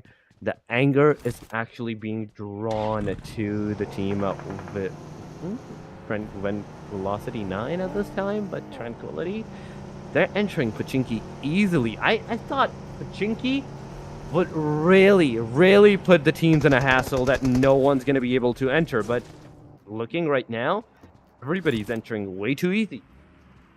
Nade's going to get cooked up, though. Shisui throws it down to the crater, and he's going to be able to find 1. Infinity. It's now going to be down to the ground. 007 agent. Here, Shisui pushing up. Now the players, the DCM, DMT, they want to have this clear up against Tranquility. And this has been a matchup that we have been saying quite a lot, though. But for this time being, DMT is going to be on the lead. The Molotov gets cooked. Should be another knock there. But the players of Tranquility, they survive in the nick of time. They definitely did survive in a nick of time. Tranquility, 4-man, but DMT are right around the perimeters. They are right close to your faces. In a short while, the fight is once again going to commence. But this time around, with a different team, that you are going to go against. Tranquility versus the team DMTs at this point. Who's going to win? Who's going to survive? And who's going to win this fight out for themselves? This is a bigger question right now. Team CND with the fight of Team TCG. We can see Lulu, Cha-Cha, both of the players getting taken down. It's a knockout. It's going to be a confirmation sooner or later. But Tranquility versus DMT. DMT is the one that's facing the wrath, actually. Shisui gets taken down. That's a knock on Shisui. And a confirmation might occur in a short while, might occur in a slightly different area, but grenades, it is grenades this time. Sane, you're going to receive that wrath. You are definitely going to receive it up. Sane gets taken down by an Infinity. Inventity, in fact, not Infinity. Inventity is going to be the sole reason. With a single grenade, he's going to take the TMT's player down. That's 3 eliminations so far that they're going to have, but only 1 player from the team DMT has so far been eliminated. The second guy is actually knocked out, and there is a high likely chance that if DMT actually manages to pull themselves back up together, they can take out the team Tranquility as well. But there we go. The third one, the second one, in fact, gets a confirmation. Confirmation's there. Can they get the clear up? Yes, they can. And on the feed, game over. Finds the players of the Leons. Pirates going to have a tussle as well. Up against MRG. And we go towards the POV of DCM Morgan. Once again, Mizadi is going to be down to the ground. The nade's going to get cooked up here by the side of the Pirates. And if they want to have the best odds of surviving this very clash, obviously one thing is to pull back for the time being. Look for a better angle, because the Pirates are getting so familiar with the trajectory that they need to put up to get the elimination or to knock at least up against MRG. They definitely do. They're getting way too comfortable here. Everybody's getting way too comfortable at their positions, and that's a really risky thing, and that's a really scary thing too. Because not only you're getting comfortable at your positions, you're gonna have a really decent chance of winning out the fights. But there we go.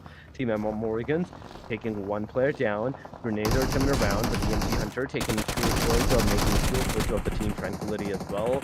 Walks comes in, takes 1 down, but instantly gets taken taken down as well. That's a knockdown. That's a confirmation. Willy going around the perimeter. Nizadi, let's see if you're gonna together with Willy gonna take anyone down because ooh, things are not looking good. There's three different teams at the perimeter. CND going with the Molotov, taking one of the players of the team game over down. That's another elimination coming around the perimeter. Only 8 teams are remaining. 21 players are alive. We are seeing Tranquility down to the last guy that they are. DMT down to the last guy that they are. Team CND and the Team 2MS are the only 2 teams that are still alive. The full squad. Game Over is also losing their players. One player is already knocked out, and he's about to get finished off. He's about to finish off from this match. But CND is CND. They're going to be another team that might take that fight for their name. So far, it's 6 eliminations to their side, and 7 only teams that are going to be surviving. But beauty, game over. Rui Days. That's an amazing start. That's an amazing elimination that you managed to pull off for yourself. Game over. It's not game over for these guys. Not just yet, though, but they need to move in quick. Zone at their backside. They need to move in quicker. They're so cautious, all because of Lanky. They're on top of this, this mountain. How do you move in quick here? Game over. Janam's going to be leading the push. They need more coverage here. In fact, might just be parking next to the player Tranquility, and that is now finally Tranquility out away from this competition. Another team goes out. Another team goes out of the window, out of the match. And number 2, it is 5 teams, 4 teams. Oh my god, back to back. Those 2 eliminations coming around. Salty Sports gonna rank down on the number 5 now, down to the top 4 teams. It is 8 eliminations to the side of the Team 2MS, the only squad, the only team that still has each and every single one of their players standing into the game. Team CND down to the last guy, Team Game Over down to their last guy, and DMT down to the duo. I am so amazed by the Team DMTs that single-handedly staying alive till the very end. Even right now, the top 4 that they have some decent number of elimination. That's 3 elimination and 2 men still standing. There was a time where DMT was completely compromised, but they managed to not only pull themselves out of that area, but also get those eliminations to their name. 2MS now with 8 eliminations. Let's see. Let's find out if they're going to be able to get some elimination. The answer is yes. Lazy throw the grenade, in which case it's Shanu. Shanu gets a confirmation. DMT throwing the grenades on the Team Game Over side, but Game Over, you're only going to have 1 knockout. The second one, it's not maybe going to happen. Grenade going around. This time, Fisherman once again is throwing it up. Rui Days gets taken down. This is the time. Go push together, DMT. It is a 2 versus 2 that you have put yourself into against the team. Game Over this time. Fisherman, he knows what's ahead. He knows what's ahead, but Hunter comes in. Hunter gets a finisher from the backside of Weknak. Gets that elimination. At the same time, Game Over. It's a game over for them as well. It's a beautiful, beautiful winner chicken dinner in this match that we have seen. Without even losing a single player, this team manages to get at least 12 eliminations. Yeah, I mean, 13 total eliminations there. Actually, we're pretty close with that one, Torix. Plus 10 as well for the placement. That will be grabbing them 23 points in total and scaling the overall rank towards number 8 now with 45 points. Talk about a setback for the rest there, Torix. Oh my god, it is. Straight up jumping on the number 8 side from the second chart. It is 2MS for you guys. 45 points. You can do it too. 23 in a single match that they managed to secure for themselves. But going to the individual elimination, Lazy has 2. Zeus, he has some decent number of eliminations as well. But we do still have to see how good of those eliminations are going to happen for the rest of the players as well, because it's 66 total eliminations in the match, 62 for knockouts, 7,585 healing, 5 grenades elimination. That's a decent number. 3 vehicle eliminations as well, but 44 assists. That's a really big number of assists in this match. So there were a lot of kill stealing happening. Yeah, I mean, who was able to take and steal a lot of kills there, Torix, is going to be no other than 2MS X-Thugs. that will be able to claim this MVP title here, at least for this first round of Erangel. 9 elimination points for him, 935 damage, 0 assists, 5 knockouts, and 494 healing with an endurance of 25 minutes and 32 seconds. He definitely did a really decent job there. But top players of the game is going to be Tugs, Blanky, this is Walk, then Hunter, and last but not the least, it is Game Overs for MZZ this time around. It's really the top 5 it is, ladies and gentlemen, but so far it is just the match number 8. This is just the second match of the day number 2. Remember this, there are still 2 more Erangels remaining. Then we're still gonna have 2 more Miramars, but 23 points. Then on number 2, Game Over has 14. CND has 13. 9 for the team MRG, 8 for the team DMT, 8 for the team INF, 5 for the team Tranquility. FNTC, Fanatics, they're gonna have 4 alongside of the team OTF. Now, I mean, second page here, Salty will have 4, 2 for the set of Estella, Leon's. 2CB, Akagami will have 1 alongside with the Pirates. V9, Trilla, and NGB will be put to sale once again. Struggling to put up the impact, but I don't even want to say that there's still going to be, 4 more games to go. You know, if you're trying to play catch up on towards the top 5 of the competition, you got to double it down right now. You definitely do. You got to double it down at DCM DMT 108. Game Over 85. Game Over OTF. F 69. Cyanide 65. 60 for Estella. Tranquility with 56. 45 for Salt. 2MS. 43 for Club Leons. This is just the first chart, ladies and gentlemen, of the overall ranking. The second chart will show us a lot of teams that might still be struggling, like NGB Esports with 6. Trilla with 13, 14 for Akagami, 17 for Crown Pirates, 20 for Fanatics, 23 for Game Over Velocity 9, 27 for the Team 2CB, 29 for Inferno, and last but not the least, on the top of the chart number 2, it is DCM Morgans with 43 points. Yeah, I mean, not to be sad, DCM Morgan, there are some times where they end up popping off, but sometimes they end up being lackluster as well, and that's just something that they got to deal with for later on. Top players here, though. It is going to be Game Over. U-Days will be having 23. Blank is going to be on the show with 19. Sane with 17. Hunter on 15. And 14 for the side of, Estella Sage. It's not to be sad. These are your 5 players that you kind of just want to watch over all throughout the broadcast here, Torix. But hey, I mean, that being said, what a round number 2 that we had, actually, man.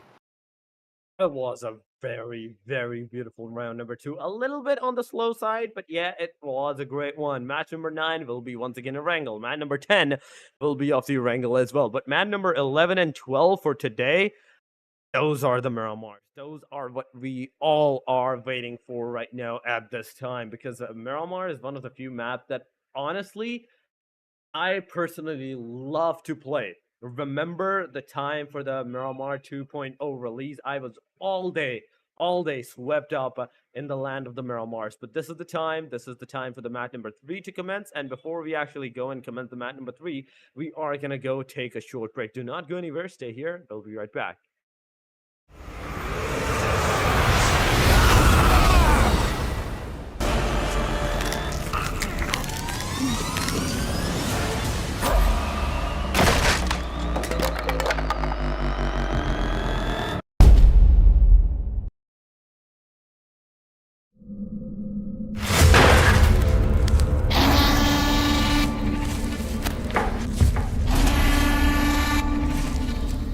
Brozomi? I'm really scared. Yeah, man, don't be scared. I'm here, okay? You were saying you're so brave. What happened now? Man, what is this lone survivor guy even saying? He doesn't even have subtitles. I think he's saying we shouldn't have opened the book. Lone survivor guy is the most intelligent among us. I'm sure he's asking us to open the book. By the way, what is this? This thing seems very valuable. Give it to me. You'll break it. I can break girls' hearts, bones of enemies, but not this. I'm sure I go. Whoa, whoa, whoa!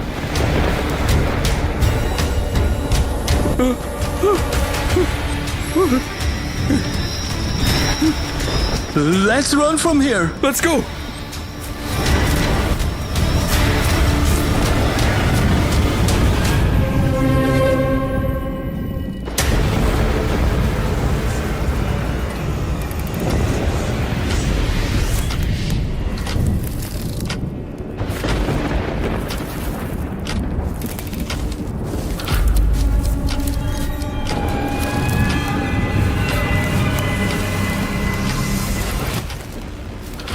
These seem like werewolf experiments. And these are vampire serums? Huh? Look, this must definitely be Dracula. Should we touch it? No, we shouldn't touch it at all. But let me tell you something. I've seen in movies that cracking the serum gives you extra powers. He's saying not to do anything like this. Oh man, are you understanding this better? Maybe he's saying to try it. Look, even the diagram on the wall suggests it. The picture says it all.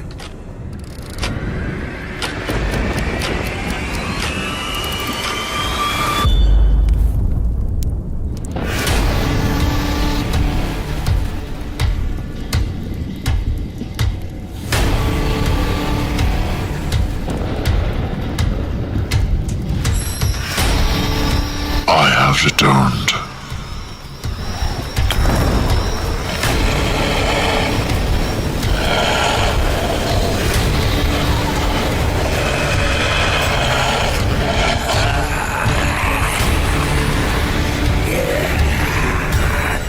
I can feel the power!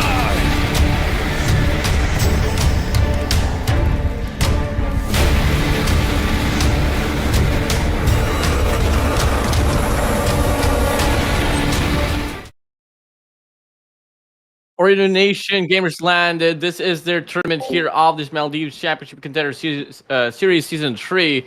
And once again, we're heading straight towards the third round as well, which is going to be the second time around that we're going to be seeing Erangel here, Torix, at least for this very broadcast. But we got to see the whole rotation playing out. It was Sanhok on the... it will be Sanhok, and then the next three maps will be Erangel. And then after that, we'll top it off with a double back-to-back Miramar.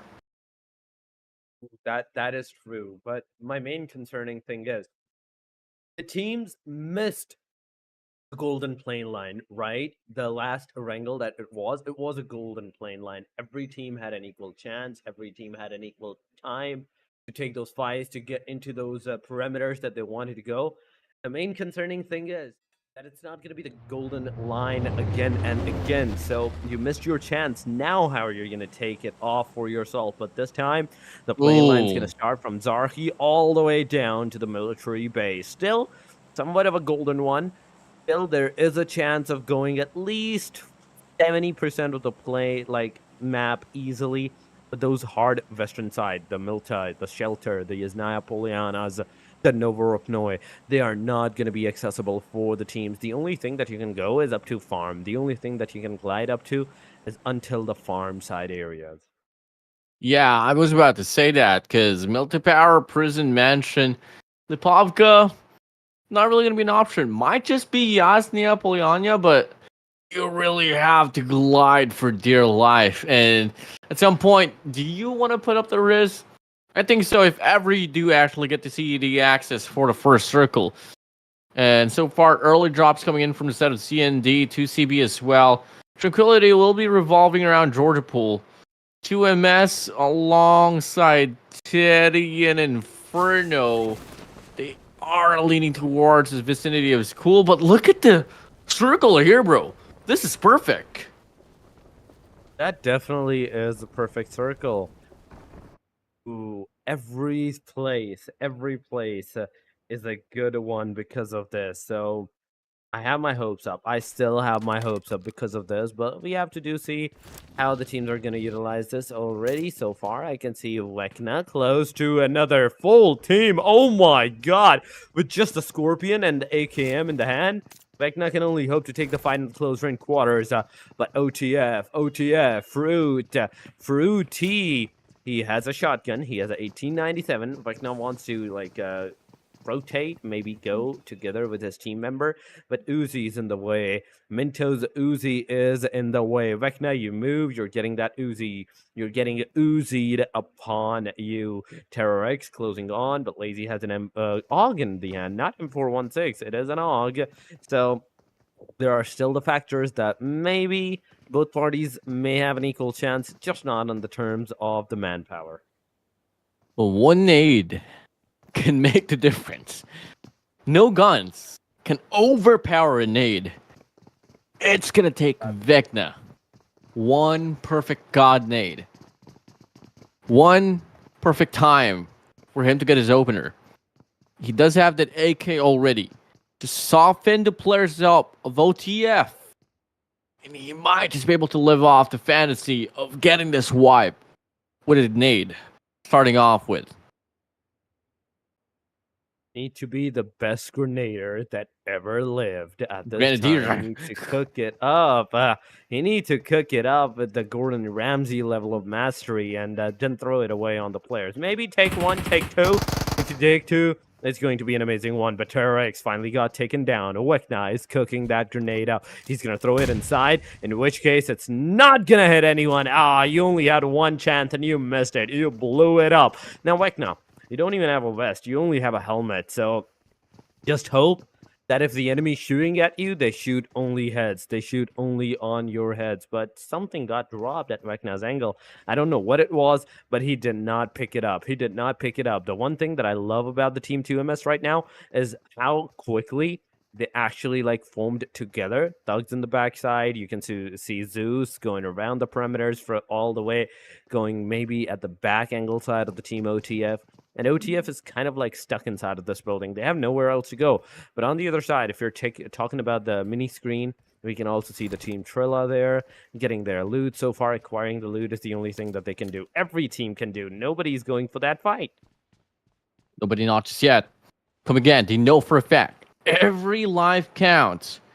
And they just don't want to head straight directly for that barge. Coming in now. Terror X on the feed, finds Lazy out from inside of 2MS. And now they want to go for the closeout.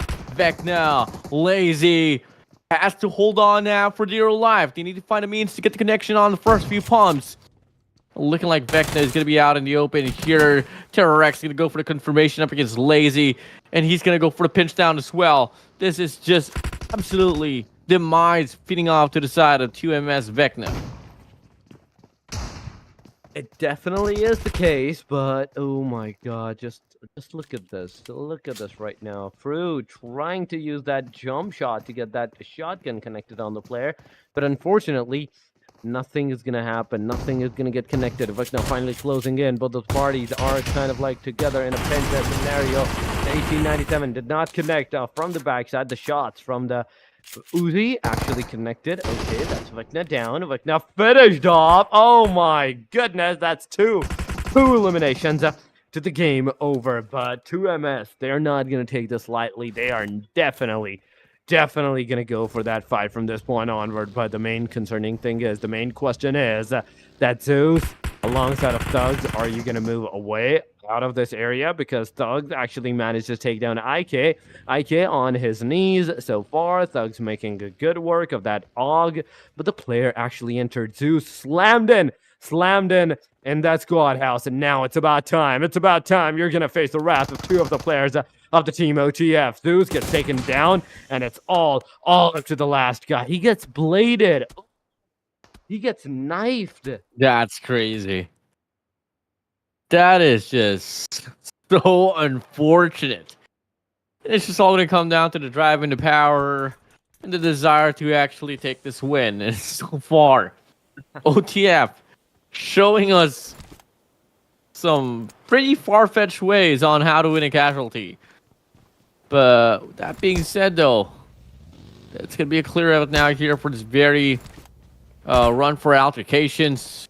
Now, you take a look at the statement of the game. There's only going to be a minute and 50 seconds left before the zone of Stage 1 starts to close out. in 6 minutes, pretty much 7 minutes inside of this game. We are still up by the numbers with 67 players and 18 squads here, Torix. We are 18 squads. It is not a single one, not even a single one got finished off so far. And you know what? I love this. You're either gonna stay alive till like stage 3, stage 4. That's what's gonna like push you to take those fights back to back, or you can just take those fights early on. But it seems to be the later case so far, and I love it because the teams actually do take the fight early on, just with 1 or 2 teams, and as soon as there's enough space for every other team, they're just like, yeah, let's disengage into the fight, let's stay in the corner side.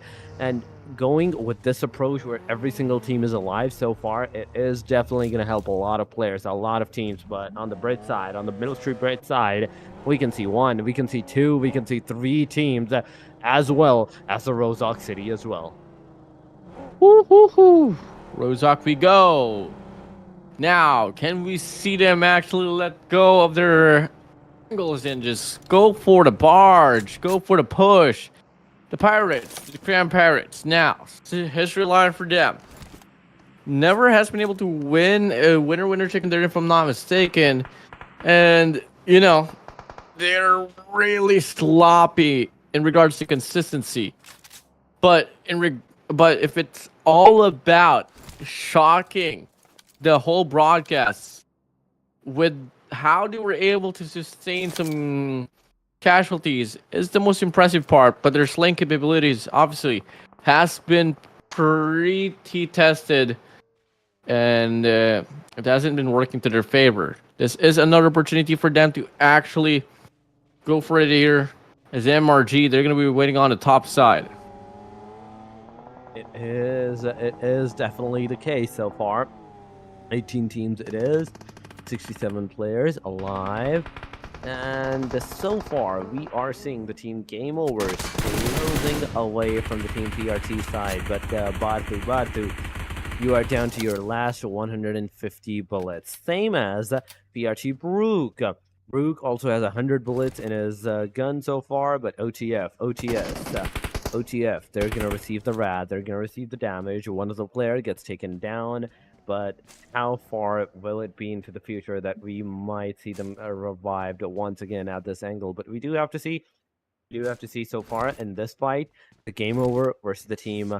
But OTF, they managed to make sure that not only they get those eliminations for themselves, they have all the 4 players still standing. Game Over versus the PRT at this time. Rudes alongside of Genum, alongside of Natsu, and Exes as well. The 4-man. They have the sheer power, they have the willpower, they have the gun power as well to not only slam against the players, but also take them down. Down indeed. Rudes, one of the best players we've seen in this competition, now closing up against the Pirates. Natsu and Janams, they are just holding back here, but look at how Rudes is just entering here. Damali is out, not even thinking twice at all. Gonna be kicking up the nade, about to throw it down. Gonna be able to find Ricochet. Should be able to confirm the shot down. The damage is not gonna be on. Oh no! He's gonna be outside off the ledge. Rudes not expecting it at all. But he's not gonna get hit now. The rest of the teammates of Rudes wants to close out the distance. He knows for a fact part 2 is gonna be there, and they go for the shutdown. The volley connects. Rudes trying to survive. Will he be able to do so? It's just in the nick of time. It definitely is in the nick of time, but still, there is a lot of factors. The fights are still going to go around. Just to look at this. Game Over, getting those back-to-back eliminations, getting those back-to-back knockouts on the players that gen them together. Now, all of the players are pushing together. All of the players are getting those knockouts, and at the same angle, almost two players got taken down, but they still managed to make sure that not even a single player gets the elimination. They have the 3 elimination that they needed. Now, it's Pachinki. It's Pachinki being contested. There's the team CND, there's the team Legion, there's the team EST around the perimeters as well. Now, taking a look at the circle, I mean, only the squad of Nerd will not be found into the circle itself. And just by looking at how things are running down, I mean, still have what? Well, over closely a minute to play with here before it officially closes out. I mean, a minute and 44 to be exact. And in regards to like the top dogs out of this competition, really hasn't been anyone at all. I mean, only get to look at game over and OTF. They have 3 elimination points. And yeah, I mean, that's just pretty much about it. And the most team that really had to face that factor was the Pirates alongside 2MS. But the rest were pretty complete here, Torix. Yeah, the rest is actually pretty much complete so far. But 17 teams, only one team after 12 minutes marker got finished off. There's the team NGB, Trilla, Akagami, still with 14, 13, and 6 points respectively to their name. Fanatics is there with 20, at least 20 plus is the marker right now from number 14. So not a lot of choices. You guys do not have a lot of choices tonight. You only have these 4 more matches, including this one, all the 17 teams, and you have to make it work for yourself, because if you don't, you're not going to be playing from tomorrow. You're going to be in a different team. Another group is actually going to play tomorrow, and you're not going to be in that. So only top 5 is going to move forward, and you need to be into the top 5 right now from this point onward. But taking the circle once again, it's about to close down, and let's see, you, Warden, what's your prediction on this? Because so far what I can assume, the circle is going to go hard south. Yeah, I'm exactly thinking the same thing. I feel like it's gonna be south side here as well, but let's come and get it. Where is it gonna be? And it does go towards the south side. Oh my god. I know it. Yeah, I was figuring I the same thing as do. well. I That's just crazy. knew it. You know why I knew it? Why? That's because the teams, majority of the teams were at the northern circle. This circle, in fact, has the tendency. We saw the first 6 matches yesterday as well, that where majority of the teams are, the circle is like, nope, I'm not gonna go there. I'm just gonna take a different route. And judging from that only, I was like, yeah, it's gonna go south, and it actually went. That's actually crazy so much. But nonetheless, ladies and gentlemen, let's focus back onto the game. The fights have started. Mantis NGB versus the team Salty Sports is finally happening, where Salty Sports gets the first knockout on NGB. But who's gonna push? And nobody's gonna push. Everybody's gonna be easily revived up to their own perimeters. But ooh, wait a second. I feel like I'm wrong. They're way too farther away from each other. Maybe not, maybe yes. We don't exactly know, but hey, at least you were able to predict where it was gonna go. No, that's a plus side right there. Now, what's shocking here is Fnatic still alive for the time being, but you know, with the whole zone here being pretty compressed already, we're bound to see like best believe 5 squads done and dusted in this very stage of 3 Torix. That is true. This is the thing. This is the stage 3. Remember this, ladies and gentlemen. And in Erangel, until it's stage 4 or the stage number 5, not a lot of things can be done, but Salt Expanda gets an error down, and John B gets a grenade on him. He gets taken down as well, so that's 2 down. Okay, that's 2 down. Back to back, that happened. But the main concerning thing is, are they still not going to push? Are they going to push or still not going to push? On the other side, on the top of the Pachinki Hill, we can already see the team RGC, Tranquility, trying to take out that action, trying to take out that fight. But, oh, we move away from the NGB. NGB goes out. And I feel like we're going to move away from Tranquility, and Tranquility is going to take down the team game over too. Could be the case. On the feed though is Stella Shy. Not too shy at all. He's gonna be able to find the means to take down Niza Hioi from NRH there. There's bound to be a lot more kills actually right up ahead. And take a look at how the zone is starting to shrink here even quicker than how it's going already. On the feed, Fnatic now feeding off from the fury of MRG as now finds a double on the feed. There's just so many things now happening here, Torix. It is a lot of things happening. 16 teams are still alive. 58 players are in the match. MRG, let's see. Walks, you might receive that grenade, but no, it changed its trajectory. It's not going to hit you. Die in the vicinity as well. Now, slowly and steadily moving forward, he's closing in into the compound. IU alongside of Sage, alongside of Shy, alongside of Aish. Let's see what's gonna happen, how they're gonna move forward, how they're gonna go in that area. But already Shy is on her knees. IU trying to heal herself up, but MRG closing in with the grenades. Walks, get the grenade done on Sage, on IU. Oh my god, that's 2 down. That's 3 in fact down in a single grenade. Now it's all up to Aish. It's all up to Aish, the single lady, to do what she wants to do. Single lady indeed. Vanity. 77 throws it, Nay lobs it to the face of the players of Akagami. Demon X now here on the bottom side. Nay is gonna get cooked up once again. Will he be able to sustain? Looking like he will. And the closeout will try to come in here for the side of Invanity, from the side of Tranquility. And it's going to be Demon X now here down to the ground. Still not going to be a confirmed kill. Not until now. And the 2 players, the Cavalry, supposedly for the set of Akagami, is going to be so far away to even make any play. That's definitely the correct thing to say. So far, we are still on the 16 teams. That is one thing that you guys do need to focus. That even after 18 minutes of the game, only 2 full teams have so far been eliminated by DMT Hunter, taking the Team Inferno Esports. The circle is going towards the eastern corners. There we go. Still, somewhat of the area is in the water, and Team Leon's, they're kind of in the safer side, but OTF versus 2CB, it's definitely going to happen on the other side. DMT is taking the fight against the Team Inferno. Inferno down to the last guy it is as well. Let's see, and let's find out when the last guy is going to go down, or that guy is not going to go down the history. At this point, we are seeing the Team MRG taking those fights against the Team Fanatics. Fanatics, one player is knocked out on his feet. Billy, he has finally spotted the player. Goku, it is, moving backward, but car ram down, comes around the way. Goku gets taken down. Maxi. Billy. Are you going to take anyone down from the Team Tranquility?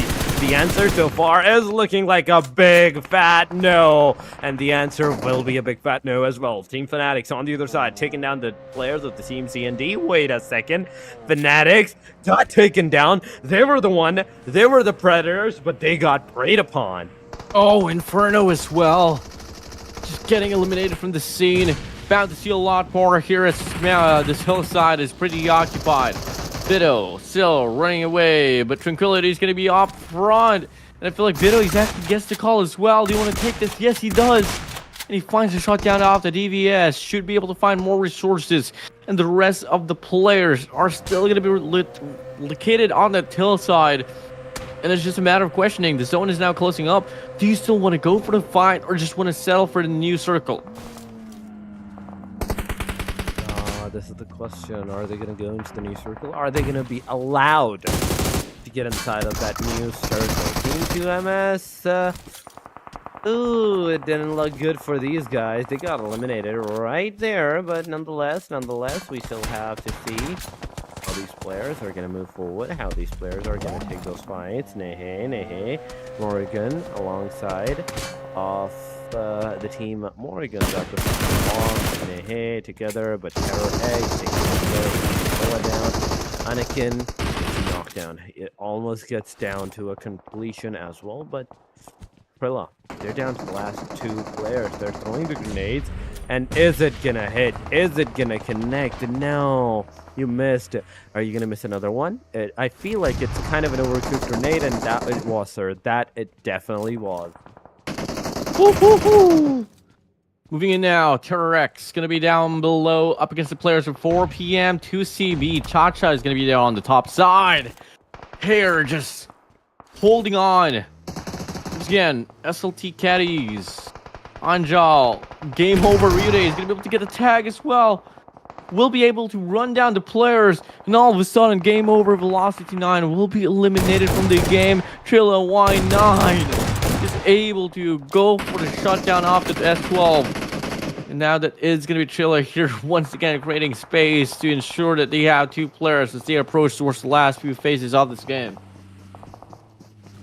That is true, but oh no, why 9? Why 9? Come on, Cap got the confirmation as well, and it's all over. Trilla Esports, they are done. They are dusted, and 9 eliminations to the team. Game over once again.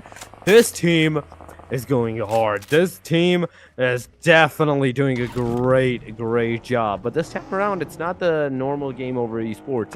This is the OTF lineup from the team Game Over. Yeah, I mean, whew, still a heavy fight there inside of this townhouse. And now 4 p.m. UCB will not be able to see another day off this very round. Moving in now, Katiz, Seer, gonna be able to get the spray down onto V2 from the side of CND. On the feed we go. 1 player from the side of CND will trample down because of the zone as well. And here we go. 22 minutes inside of this game. A minute once more to close it out here for stage 5. And it's just all going to come down to game over here to control this warehouse. But at the same time, there is just so many narratives that could get switched up anytime here, Torres. Yeah, it's definitely going to be a hard-hitting factor for all the teams. The circle is going to close. The teams are going to close down inside of that circle as well, but there's no way to go. There's no place to, like, put your foot into, because you know, at this point, if you're going inside of that circle, you're facing the wrath of everybody around you, because circle is so much into the open, you cannot hope to survive in that one.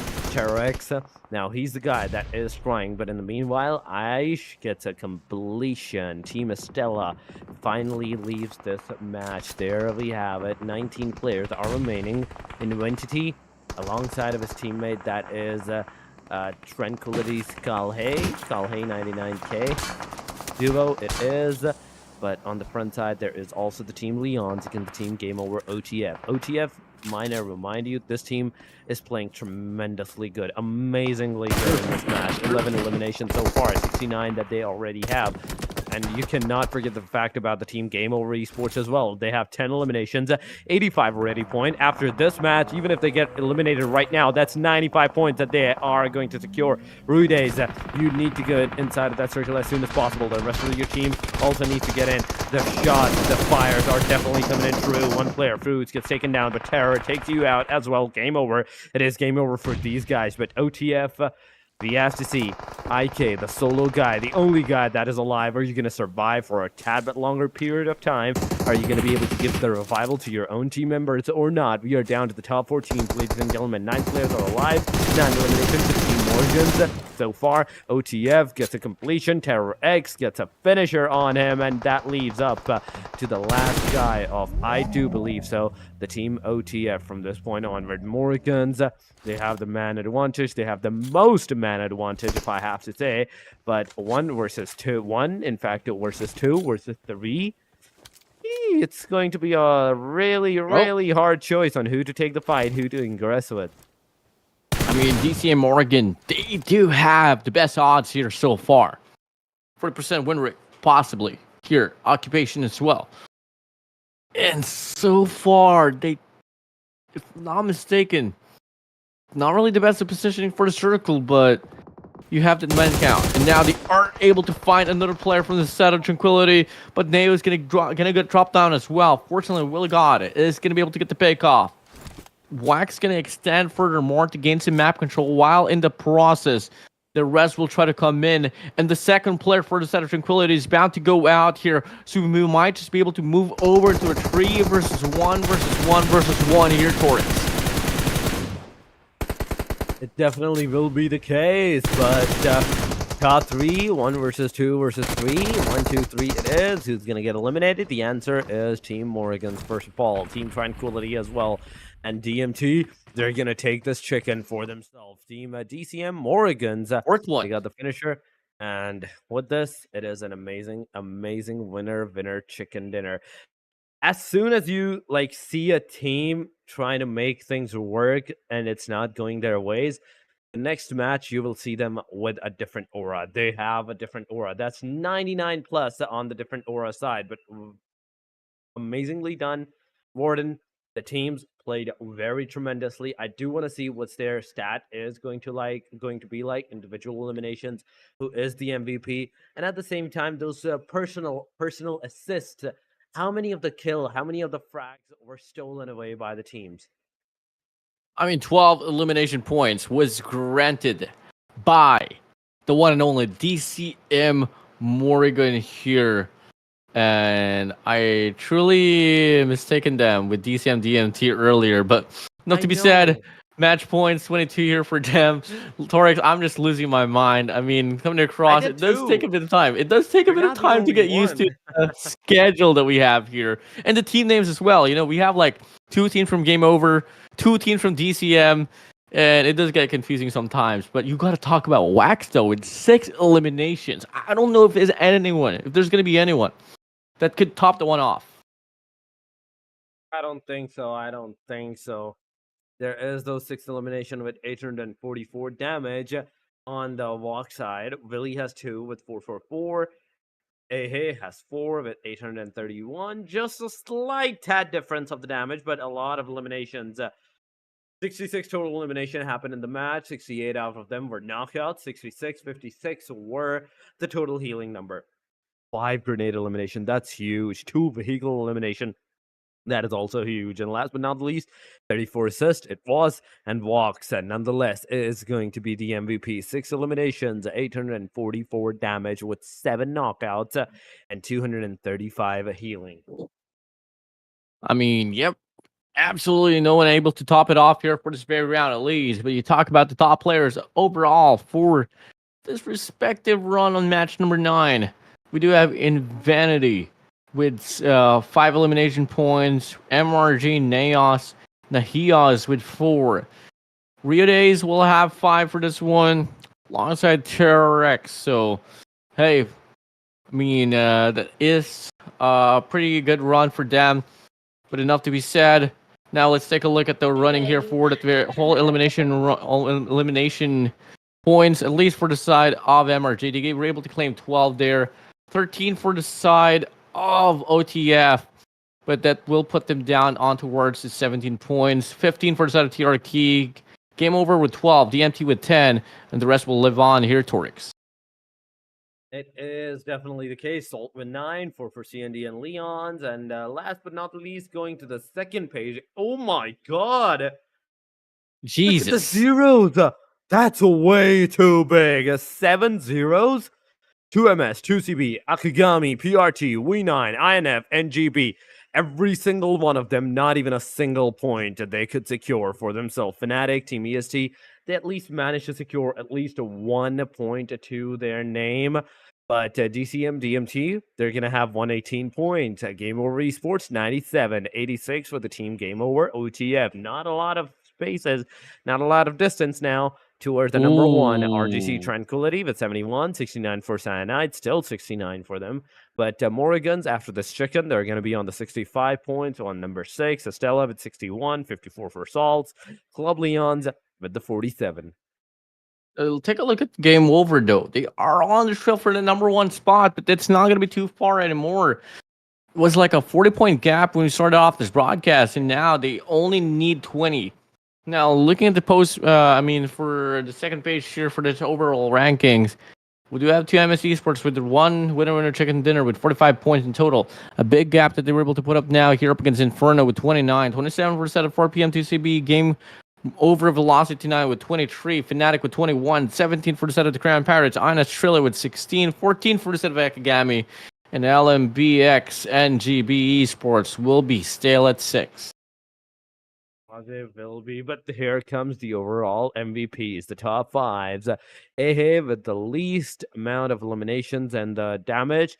He's on the number 5 at 17. Then we have Blanky with 20 elimination. Then we have Sane with 18. Hunter with 17 as well. And last on the number 1, we have Rui Days at 28. That's huge. Look at the KD assist ratio. This guy has 3.11. You're taking 3 players in a single match averagely in an esports lobby. This shows how much of aggression, how much of a game sense that you have, how much of a game player like you are, how much of a force to be reckoning with, in fact, that you are at this point. And nobody wants to like mess around with you. If they do mess, they're getting eliminated. But nonetheless, it is the match schedule, the 3 matches, the halfway done on the day number 2. It is, and we are down to the last 3 matches. It is. The last Erangel is still going to commence in a short while, but do not go anywhere, ladies and gentlemen. We'll be right back after the short break. Look, look, even the diagram on the wall suggests it. The picture says it all.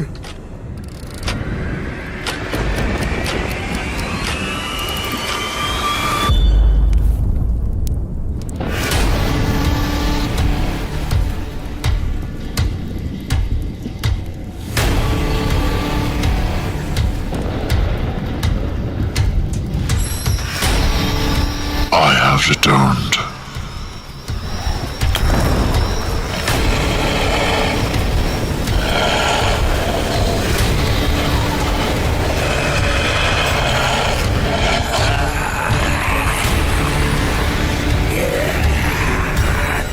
I can feel the power!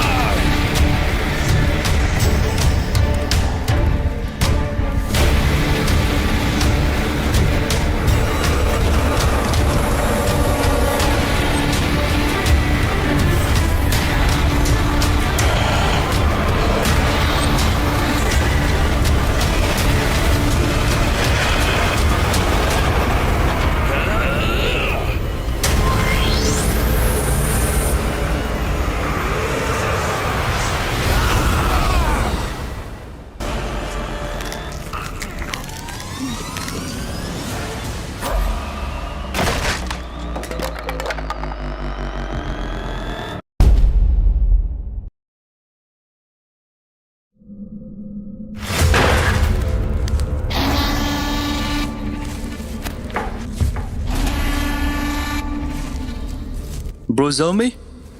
I'm really scared. Yeah, man, don't be scared. I'm here, okay?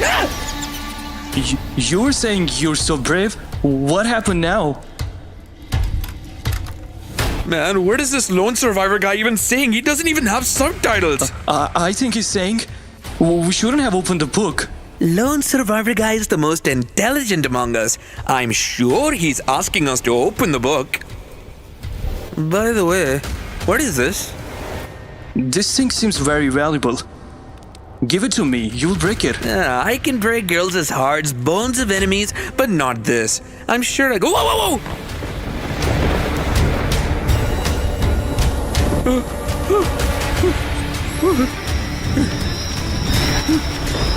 Let's run from here. Let's go.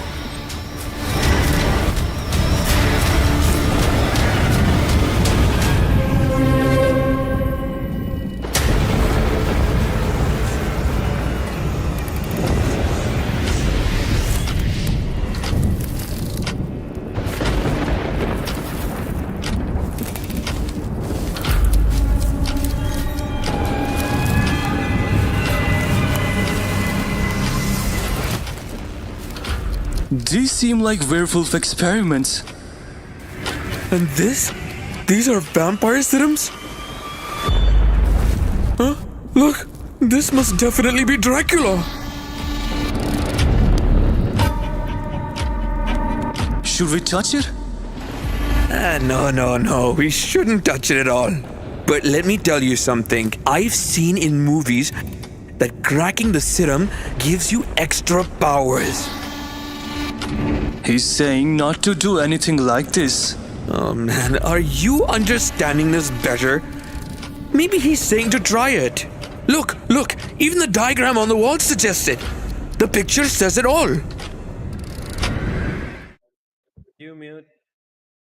Welcome back, ladies and gentlemen, to the Ooredoo Nation Gamers Land. In fact, this is the Maldives Championship Contender Series Season 3. But yes, the match number 3, the man number 4, in fact, the Erangel number 3 is about to commence. So make sure you guys are buckled up for that as we head into the plane line. The teams have already started to disperse. The plane line, it is from the Stolberg side all the way down to the Senvolska military base. Somewhat of the eastern side favor, the plane line is, but... it's still going to be a really big hassle for the teams to actually engage into the fight. But yes, Yasna has 2 teams. There is going to be teams in the Pachinki. But the Circle Warden, once again, the circle goes away from the teams. Yeah, I mean, you have been pretty. What do you call it? I don't want to say been predicting, but I think you find the formula in how the circle rotates towards you, because it always just goes away from the whole composition. But we start things off now here with Ekigami actually taking the first shot to connect up against the Leons. Oh, they definitely are taking that first shot. Leons is actually going to lose one of their players, one of their key players. And now with a 3-man standing, it is going to be a difficult scenario for them. 18 teams are still alive. This is a good thing. But NGB, they joined with the duo. Leons, they lost 1 player. Salt Esports joined with the trio as well, but look at the kill feed. DMT versus the team Inferno Esports. They're getting into the tussle. They're getting into the engagement. We are seeing some casualties finally happening. Nifane, he has the 686, but are you going to connect any of those shots? Are you going to connect any of those 686 shots? This is the bigger question. If you miss even once, if you miss twice, then you're going to be the one on the receiving end. Each did the same. He missed. Didn't get the knockdown. Now, Nathan, you have missed both of your shots. You take the shot, take the fire. A good peak fire. You tried your best, but you couldn't succeed. Inferno Esports, in a single split second, as soon as the match started, within the 3-minute marker, we have our first full team casualty, and that is none other than the team Inferno. Now we are looking at NLMB x NGB Esports. They are down at the board here, and they need to find the means to actually get their first convincing squad wipe. It's no other than up against DMT, as we all know. Has been the squad that everyone has been eyeing out for. And clearly it's not going to be the easiest order for them to actually deal with. But there could always be a start in any new rounds, in any new days. And this might just be it here for a set of NGB. That might be definitely true, but we still have to see those 63 players. And right now, at the Pachinki side, there's at least 8, maybe 9 of those players alive in a single position. But saying, you need to make sure you are pushing towards the team. You need to make sure that the team DMT is actually going to secure that same momentum, that same difference of a 40 points, maybe 30 points this time, at least to keep things clear out for yourself against everybody else. DMT, they have 4 elimination. Nero, NGB Esports, they have just joined with this match with the duo, and this is definitely going to put them in a really stale position. They cannot move, they cannot get away, they can't even take the fight anymore. Nero, an error. He definitely got a lot of shots connected on him, and he is super low. He is super low. One more shot on him, and he could have been the one detrimental to be the one eliminated. Really detrimental there. This Pachinki here is just so heated up right now, man. But at this moment, it is silent, but once someone goes for the strike, it is pretty continuous. And we get to see as well from the side of Tranquility, they do meet the players of Trilla. And that is going to be 1 player already down to the ground here. And things are just going haywire for multiple squads. I mean, loving the pacing that we have been able to see here so far on this first stage of Erangel. And it's just bound to be pretty better as DCM, DMT, Carnage spots another player from the other end. And that could lead to a pretty heavy fight later on. It can, but still, I don't get it. Why Why stop here from this point? You already Make the have the push. momentum. Team Fight DMT, it. yeah. You go, you push, you go and take those fights for your name. You know that it is a double-edged sword, that if you're going to push, you might also get a lot of damage, but you have already spotted an error's position where he was at that time, where the position was, and you're just waiting out for them to actually get out of the perimeter. They're holding down the forts, they're holding their positions, they're not over pushing, and somewhat that it is the viable choice. It is a wise choice to not push to the team, but I think it has been such a stale pace that we are actually craving for all those pushes to I'm happen. hungry. Give it to me. I'm hungry. thirsty for it. Show us a fight already, Carnage. We know the capabilities that you have. Go for the commitment. Don't fall back. Because if you fail to commit, that's a red flag, especially if you're longing to be in a relationship. Ooh. You need to have commitment, bro. In anything that you want to put up, you gotta go for it. Love that line. Sane, with 3 kills, has the momentum on his side. You are up against a squad that is on the bottom feet of the board. So let's just come and get it. Can we see it happen? They could just go for the pitch. Look at how they're setting up for these 2 players, bro. Oh, there's still 2 players and nothing is happening on both of those sides. Come on, go take those fights. I really want to see what the situation for the rest of the teams are actually You know what? at this time as well. Cue the Yeah. elevator music, bro. We're just Oh, gonna wait. Yeah. We're definitely gonna wait, but there we go. The wait is over. UMRG taking the fight against the team Trilla. That's Trilla out of the equation. Another team just to leave this lobby in a single split second, as we were talking about the elevators, as we were talking about the team NGBs, and how they're kind of missing all those jumps to get out of that building as well. Missing out a lot of things, a lot of excitement there, but you know, the one thing that I really like about PUBG Mobile is that, yes, for sure, the start can be pretty slow, but if that's gonna be granted from stage 1 all the way down to stage 3, once you move over to stage 4 and stage 5, there's bound to be a lot of squads out there, Torix, and best believe it, it's gonna be like putting in cold water when everything is so hot and it just gets so chaotic. Now, finally, we get to see some movements happening here for the side of TCM DMT, but is it going to be even enough for them to actually go for the fight? Yeah, that's the thing. Are they actually even going to go for the fights or not? But finally, the team DCM, DMT, they have finally decided that, yes, they want to get engaged in those fights. But what is up with this circle and everything around the perimeter as well? Everything is going completely super haywire from all the perspective angles. The teams, the circles, the players with their holding powers, and the teams ability for some reason to actually not take those fights is actually on an insane level. But here we go, 59 players, 16 teams. The chinky fight may finally occur. Hunter closing in. He has the 1897, but he cannot make the shot from this kind of a distance. CND on the other side, taking the fight against the team 2CB. 2CB getting second of their player down. Zoro is also on the verge of being eliminated, but if Zoro gets taken down, it's a confirmation. It will be all over for the team 2CB this time around. On the mini screen, you can already see the Pachinki fight as well. Both parties are getting engaged. That's one grenade, taking the one player down. Zoro healed himself in the meanwhile. Another grenade goes out. Grenade. No connectivity. Come on. No connectivity. But Zoro, he manages to connect the grenade. He manages to get the elimination, but from the backside, it is the Winter getting the final lane in the coffin on 4 p.m. 2CBs. Clearance is there. NLMB, X, and NB overall. We kind of got to see it on why they were. And they have been on the lower end of the bracket, all because of the fact that they have a lot of hesitation. You need to be pretty aggressive if you want to compete in this game. You have to go for the commitment.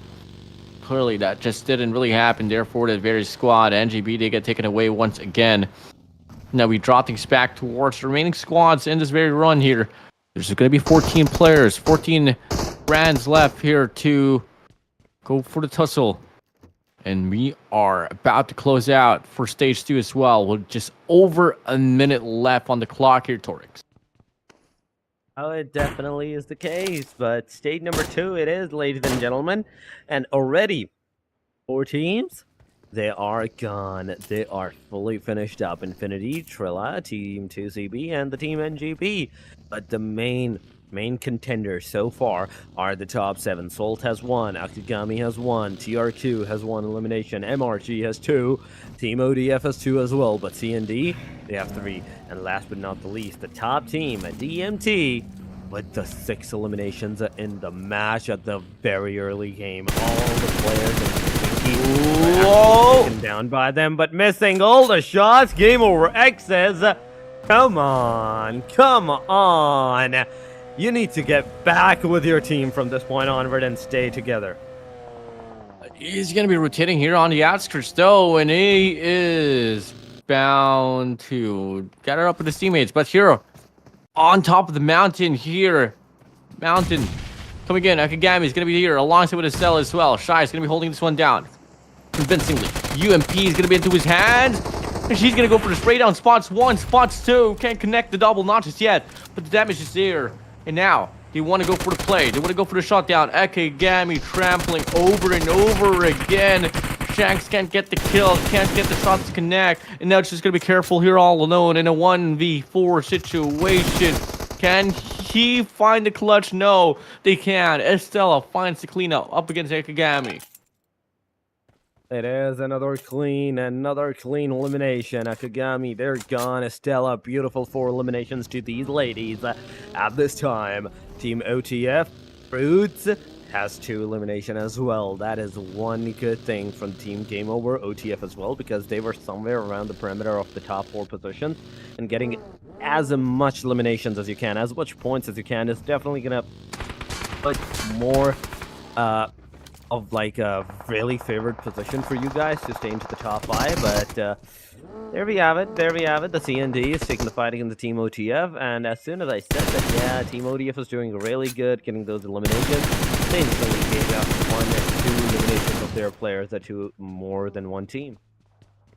Few words, one stone has been truly the gameplay that TMT has been able to put up. Those multi-kills that they're able to do with just one intention is so critical, and why they were able to set a pretty good tone on the first day here. But look at CDMZ, Cyanide, trying to go for the spray down.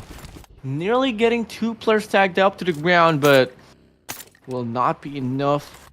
Get the shot down regardless. Stage 2 now here, about to close out in just 10 seconds. If we move over to stage 3 soon enough, and best believe it, things are bound to be pretty spicy, Torix. It will be spicy, going all the way to the western, and now you're gonna take a hard eastern shift. Now, the Mount Everest, the Everest Mountain, is in the circle. It is actually the dead center of the circle in Team EST. No They way. have the best position of them all. 2MS, Team OTF, they're definitely going to get engaged as they are trying to get from those bridges side areas. But DMT, I really want to see what they are going to do from this point onward. So far, they have some 6 elimination. Team Leons is holding the forts down. Tranquility coming around the perimeters of the Team Estella. Ice gets taken down. Oh my god, Maxi, you beast. Not only you got out of the car safe and sound, but also manages to make sure that S12K strikes through, get the nade on the player. Are you going to do that? The answer is no. The player survives. Once again, Donnie now is coming close to the perimeter side of the players. But the grenade actually did hit a lot of damage on Maxi. Maxi, you need to move back. Ayu's giving the revive to Aish at this time. Sage is also closing in. Shy has the grenade once again in the hand. That's going to go over to the side, but nobody's going to get hit. Nobody's going to get the damage, but the shots on Maxi. Oh, no, come on. Shy, not again.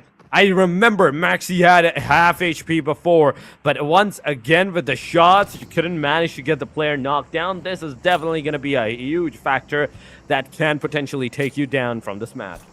Still a big advantage here for the side of Estella. RGC Tranquility trying to get the push up. But in the process of this very clash, we did see OTF now eliminated from this very round now. And we're going to be having only 12 players. 12 squads left here inside of this game. Come again. This whole mountain is at the center of the zone.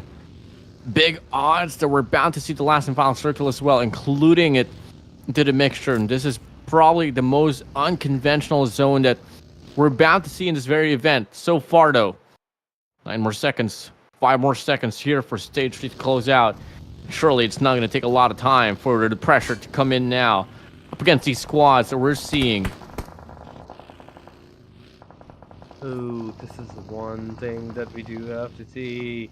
44 players, 12 teams, Fanatics, 4-man, you are in the circle, but there's Tranquility going around your equations, trying to figure out how many players that are in a single building and where the positions are. But Tranquility now against the team PRT, Batu has the grenade thrown. In fact, that's a Molotov going inside. Nobody's going to be inside of that building from this point onward, but PRT Repo is going to get taken down. That's a knockdown instantly coming around, but Maxi is going to be on fire. He's literally on fire. You finally decided to take down Maxi.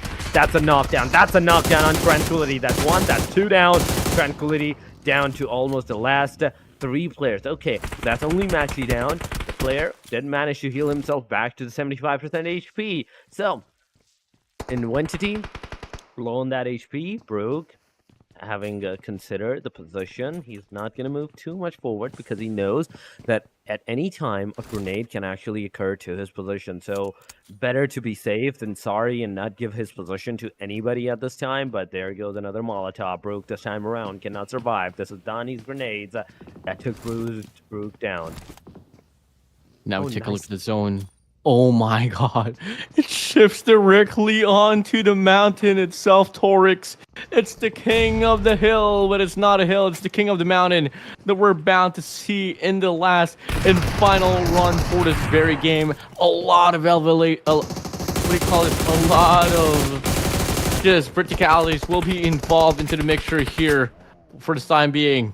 It's a race and who can get on top. And I know for damn sure Stella doesn't even need to think about which way to go. But in this very run, GC Tranquility is on the verge of eliminating the squad of the Pirates. Oh, it definitely is. And there we have it. There we go.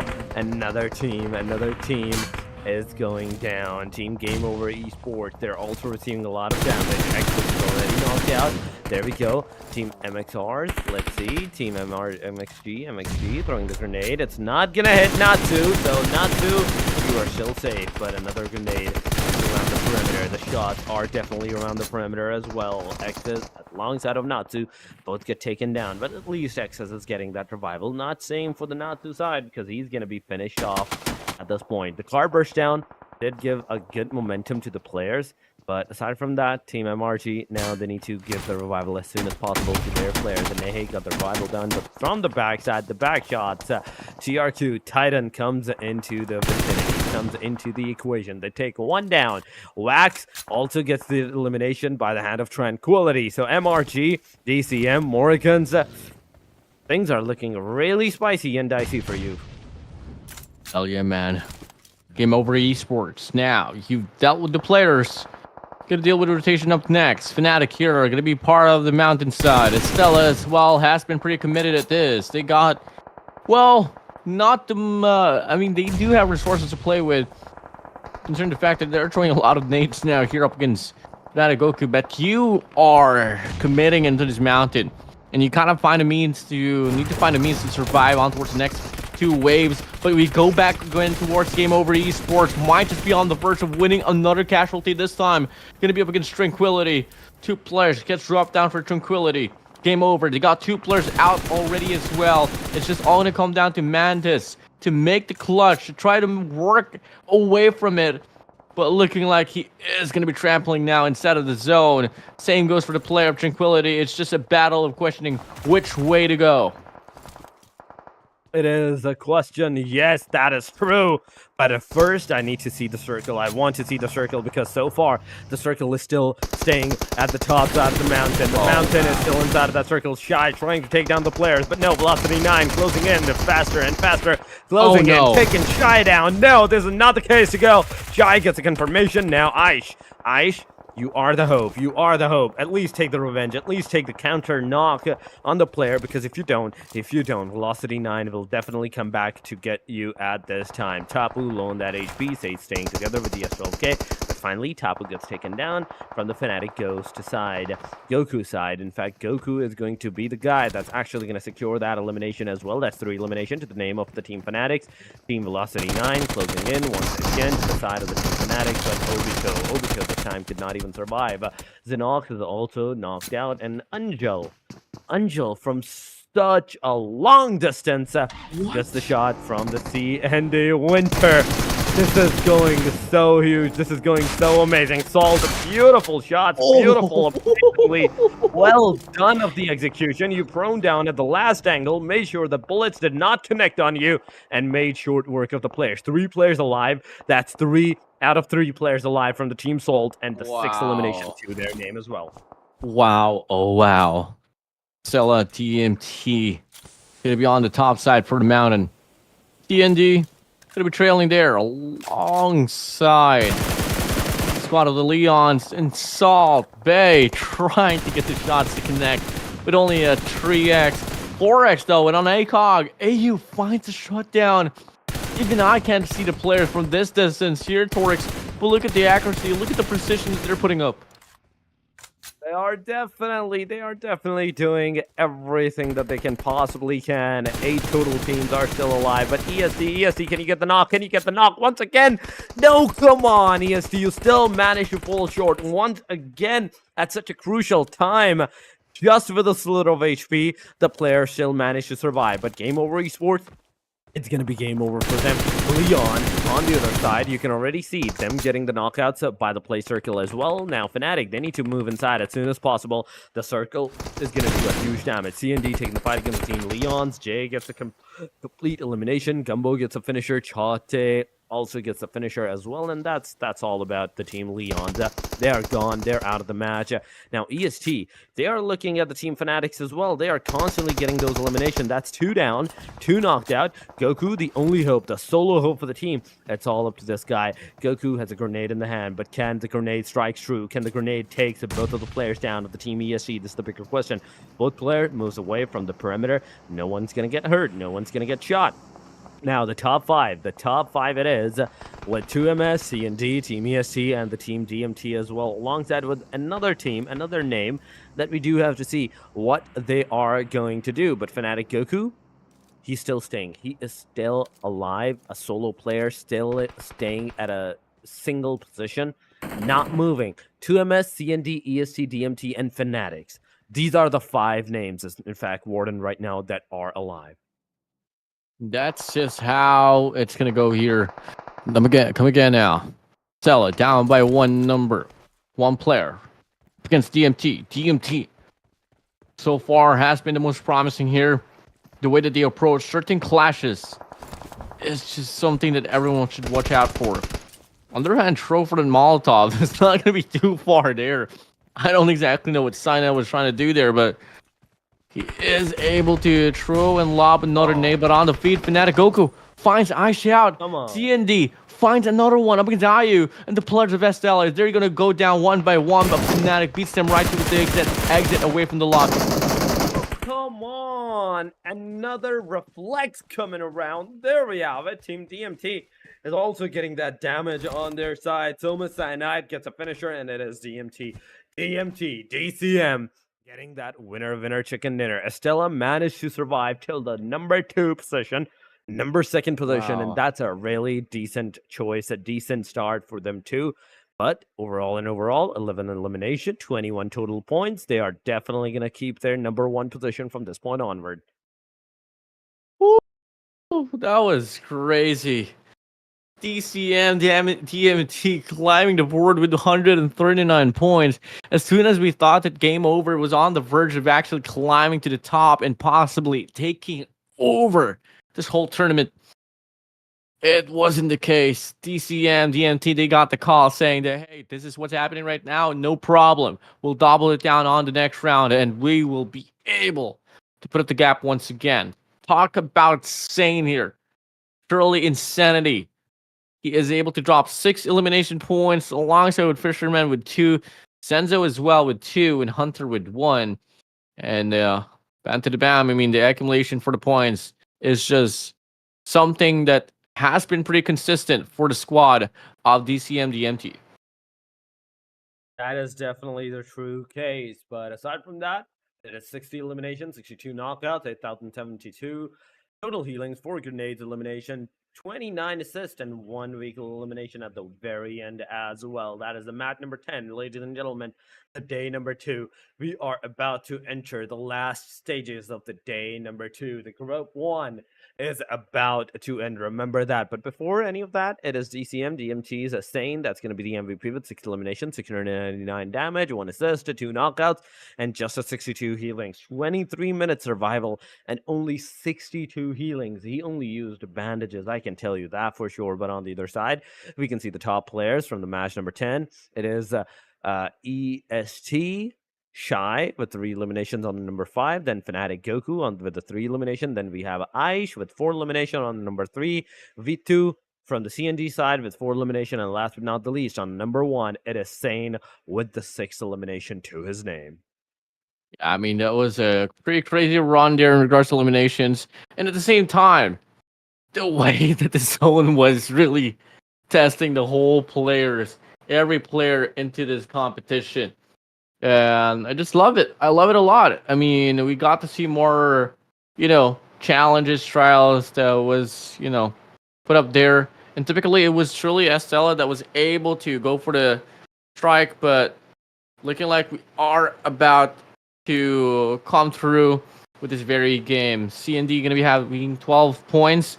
Not too bad of a start. OTF here with 2. Leon's with 1 for 1, 2 CB with 1, Akagami with 1 as well. With the rest coming from the side of V9, PRT, Inferno, Trilla, and NJB, they're going to be put to sale. 0 for them. G to the G's well played. With that being said, that will be the 4th match already said and done. We're moving over to the suspenseful one, which is Miramar. But before we head straight towards that very game, Torix, we're going to have a short break. We'll be right back.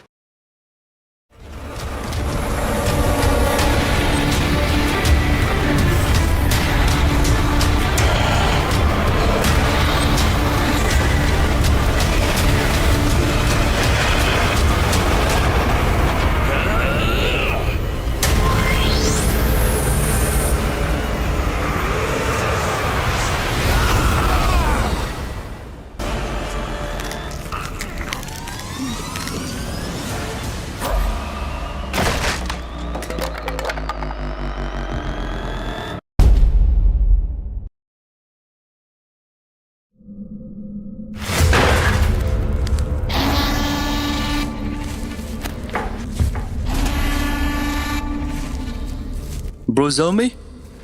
I'm really scared. Yeah, man, don't be scared. I'm here, okay? You were saying you're so brave. What happened now? Man, what is this lone survivor guy even saying? He doesn't even have subtitles. I think he's saying we shouldn't have opened the book. Lone survivor guy is the most intelligent among us. I'm sure he's asking us to open the book. By the way, what is this? This thing seems very valuable.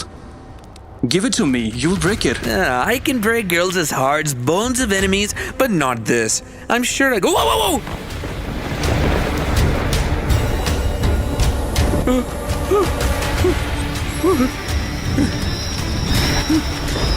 Let's run from here. Let's go.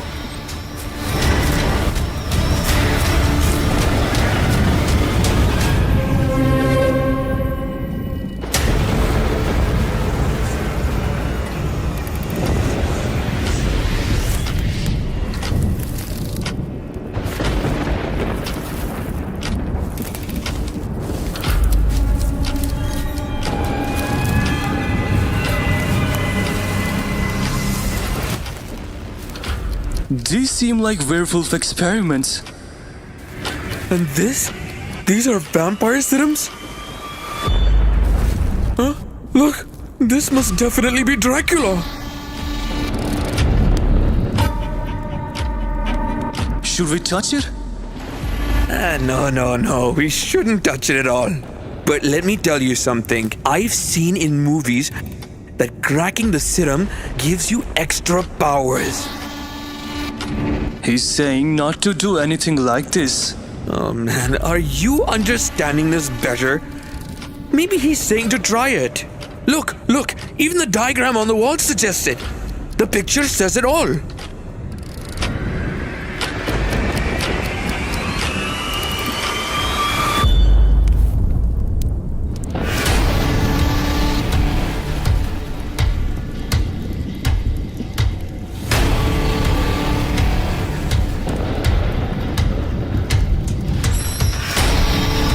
I have returned.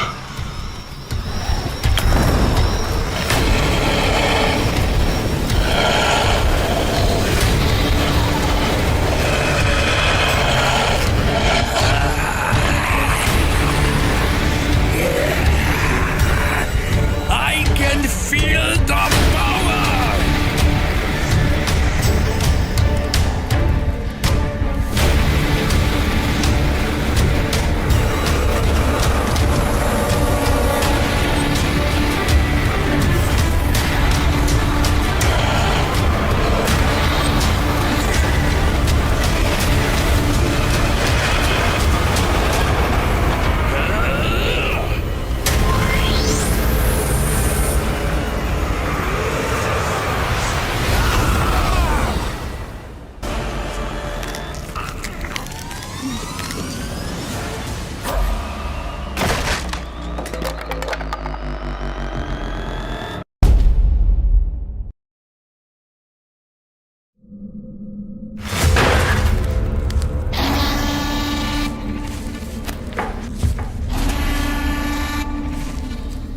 Brozomi?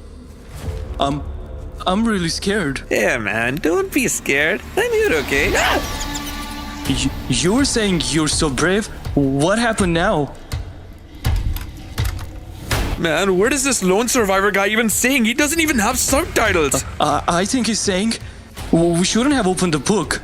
Lone survivor guy is the most intelligent among us. I'm sure he's asking us to open the book. By the way, what is this? This thing seems very valuable. Give it to me. You'll break it. I can break girls' hearts, bones of enemies, but not this. I'm sure I go. Whoa!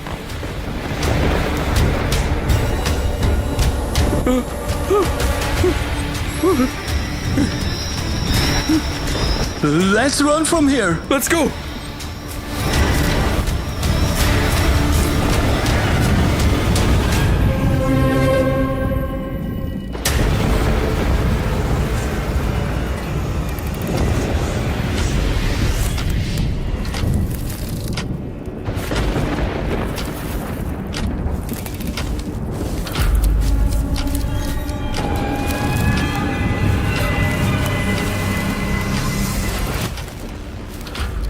These seem like werewolf. Here we go. Once again, we're back for more action here around. We are now transitioning from the jungle side of Sanhok, coming from Erangel, and now here, bound and bound, here on the Desert Coast for PUBG Mobile. We are moving over to Miramar, back-to-back here, Torix, and best believe it, the pacing, once again, was truly tested on yesterday's broadcast, and it's not looking to change at all here as well. As we move over to the flight path soon enough, Torix, I know for a fact you love to talk about the padding for every game there is. And I know for damn sure everything so far has been pretty all right. It's not as bad as we got to see it on yesterday's run. There's a lot of golden pathing that was happening, so on and so forth. So in regards to the flight path, Torix, I'm going to hand this one for you. Take it away. Oh, that definitely was the true, but yeah, yesterday matches, every single one of them, from the number 1 to the number 6, the match, the map path, the circle, it was chaos. At least we saw some good circles this time around, but other than that, this match, this Miramar, how it's going to form up for the teams, how the formation is going to be, and how the players are going to do their deeds in this match. Yep. How many of the early fights are we going to see, and how many players are going to take those aggressions for themselves? This is a bigger question right now, and this is the time, this is the moment that we do have to see and realize that the players, the amount of total players that are joining into the match, I think from this point onward, we might see a little bit of a reduction in them at this angle, because it's only 2 maps. The bottom line teams, they don't have they don't stand a chance against anymore any of the teams. But here we go, guys, ladies and gentlemen. 18 teams it is, 71 a player. We are just missing a single Let's player. go. But other than that, we can see everybody else joining into the match. Prison, it is the plain line start area and going all the way up to the north towards the side of the Oasis. The players, the teams, the early stages, the fights, how it's going to happen, how it's going to begin. This is my question right now, but Chumacera is really tempting right now for everybody. El Pozo is really tempting for everything else as well. Picado is going to be one of the places that, where the players are definitely going to drop. Then we have San Martin, Hacienda del Patron. That's actually going to be accessible for the players, for the teams as well. Rascobreria, in fact, that is also another place that the teams can actually push, actually go and take those fights respectively for themselves. But the places, Los Beyonds, where we saw yesterday in yesterday's matches that, the teams were kind of fuzzy there. They were going there but not taking the fight. But here we go.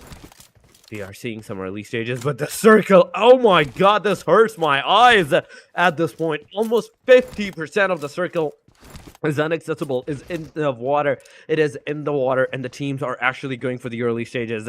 We are seeing the team MRG going same to the perimeters of the team Fanatics on the other side. We are seeing the team Game Over going with that aggressive stance, but the aggressive stance, how well is it going to happen so far? They have got 2 eliminations against the team, but are they going to be able to complete down a squad? Game Over takes 1 player out. That's 1 player knocked down, but instantly, Erangel gets a confirmation. It is full over. It is full over. Gamer 9, Velocity 9, in fact. We9, they're out. They were the only teams on top of that joined this match with a trio, and getting eliminated this early on, this is definitely not the case to go. This is definitely not the way to go out of this area. But here we go, Warden.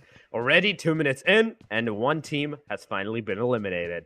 You know what's crazy is that Game Over earlier was just so close from taking the spotlight away from the set of DC and DMT, but DC and DMT was able to dominate down on the previous round. They're going to be able to climb on top of the board once again.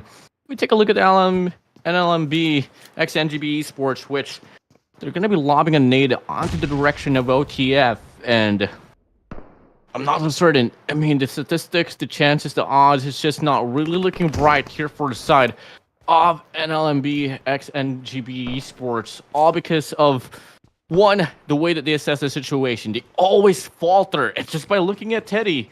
He's not really having the best of days so far on the start of this Miramar. That definitely is a true case for the players, but still, it kind of makes the way up for the fact that Eddie, as he's knocked out, someone needs to go and revive the player up. But that's going to be a difficult situation because Saite, NGB, he's also low on that HP. But fortunately, Teddy got that revival done on him. An error, Janu on GP. These 2 guys, full HP, 100%. An error is now 75, but no healing. So far, what I can see for sure is that nobody has a decent amount of healing that they can get back into the 75% HP in a single split second. Ooh, it's out of the smoke. Side from the set of NGB. Here at the bottom side. OTF still holding on to the verticality. And there we go. The flank comes in. And that's what you get if you put yourself in between 2 buildings. And just like that now, we do get to see the Game Over OTF slowly but surely here climbing the board as well. And that is just so much pressure that they're able to put up. NGB, once again, they're on the verge of getting eliminated off this very run. We take a look back here. John, New, NGB can be out in the open. Ike and Firuz is going to be watching them. I mean, the scopes is there. Should be able to lock in. Should be able to get the clearance. Coming through now. Trilla, Anakin finds one. AKG, Akagami. Still facing defeat here. And all of a sudden, the shot from Sephiroth. What a shot from them. Headshot to the face. What a disgrace. And all of a sudden, the squad of NGP once again, Torix, they're just fending off and just losing the gunfights over and over again. Come on, NGB. You managed to get Teddy back up, but at the cost of Saite. This is not looking good, but oh my god, Teddy, Janu both gets taken down. Oh no, it is over. This is an oh no going around on all the faces of the team NGB, and instantly OTF comes in the way. It is game over from the side of OTF for the team NGB. It is another team elimination. That's the second team elimination that we are going to face from this point onward. We are just in 5 minutes into the game, and already 2 teams, they have been completely annihilated. 62 players are remaining. All the 4 players are going to be alive. I do believe so in this, but I can be wrong because I think 2 players are missing. 16 into 4 is 64. Oh, wow. Team Salt here. Now, going to be in rotation. They find the players of Trilla. Anakin, I have the high ground, as Tabby would say. And they're going to be able to confirm the kill as well. Trilla here just trampling down back and forward. Pressure is on. Akagami's going to be right around the corner as well. And there's just so many things that Trilla has to deal with. And Y9 is going to go for the chase down to go for the last and final player up against Akagami. And that's going to be it. Elimination is on. Rest assured, it is going to be Trilla making the most out of it. One thing that I am actually noticing so far, Warden, is that Miramar is actually going faster than all of the matches. Sanhok or Erangel that we have seen every single one of them. Miramar, this one, the day number 2's Miramar, it is going way too fast. Only 15 teams are remaining within the 7 minutes marker. Another one is maybe waiting for their exit too, because 2CB, that's 2 player down in a single instance of a grenade. One gets confirmation, second one gets taken down. That's a Molotov going around. You cannot revive. You cannot revive the player. You need to go. You need to take those fights right at this perimeter. But Donnie, you need to be careful on the right side. On the right side, there is a UMP. The guy waiting with the UMP on the bottom floor. Oh, but he's going to go for the spray down. Exposes his location. Datton's going to go for the spray. Find out he's out. Double shot coming in. The Vector doesn't connect to even get a player knocked down, but a player hills down from the sky. Swan diving. Gets the clearance to come in. And as you thought, that RGC Tranquility was bound to take that win. One guy swan diving from the opposition. Cha-Cha finding the means to get the clear up. And now the cavalry arrives a bit too late. Maxi trying to find the breakthrough. Titan as well from the backside, but it's a bit too late. And they're going to deal with this clash with numbers just not so favored towards them. But the nade! Idex! Go down! Titan finds the shutdown. And he wants to confirm the kill. All because of the long aim for the trade, and now it's going to be Cha-Cha once again here in a 1v2. All eyes on you. Can he do it? I don't think so. I don't feel like it. But on the mini screen, you can also see another team getting engaged into the fight, and that is the team Salty Sports. So far, they managed to get those 5 eliminations, but at the cost of one of their players, the INS. They got a full confirmation on them. Cha-Cha gets in the compound and instantly gets taken down as well.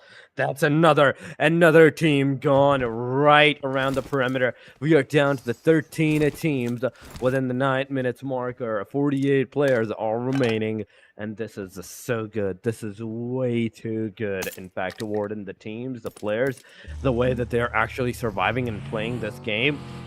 Oh, this is a delight to my eyes. I want every match to go this fast for the players, because the way that these teams are actually engaging the fight, this is the actual engagement that we were craving.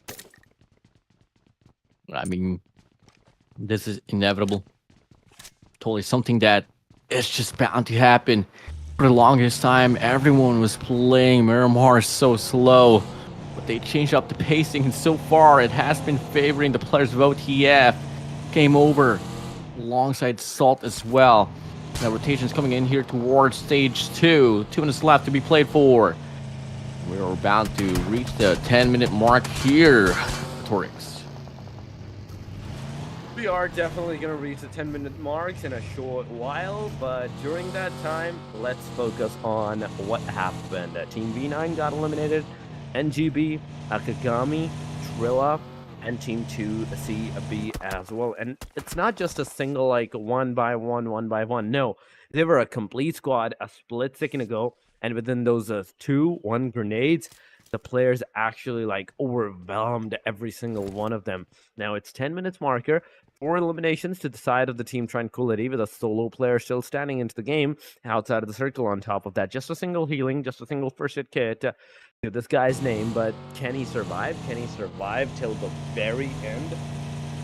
Be a bigger question for me. He doesn't have any healings. He doesn't have any kind of a momentum that he can use to get inside of that circle. So if he's stuck there, he's completely stranded.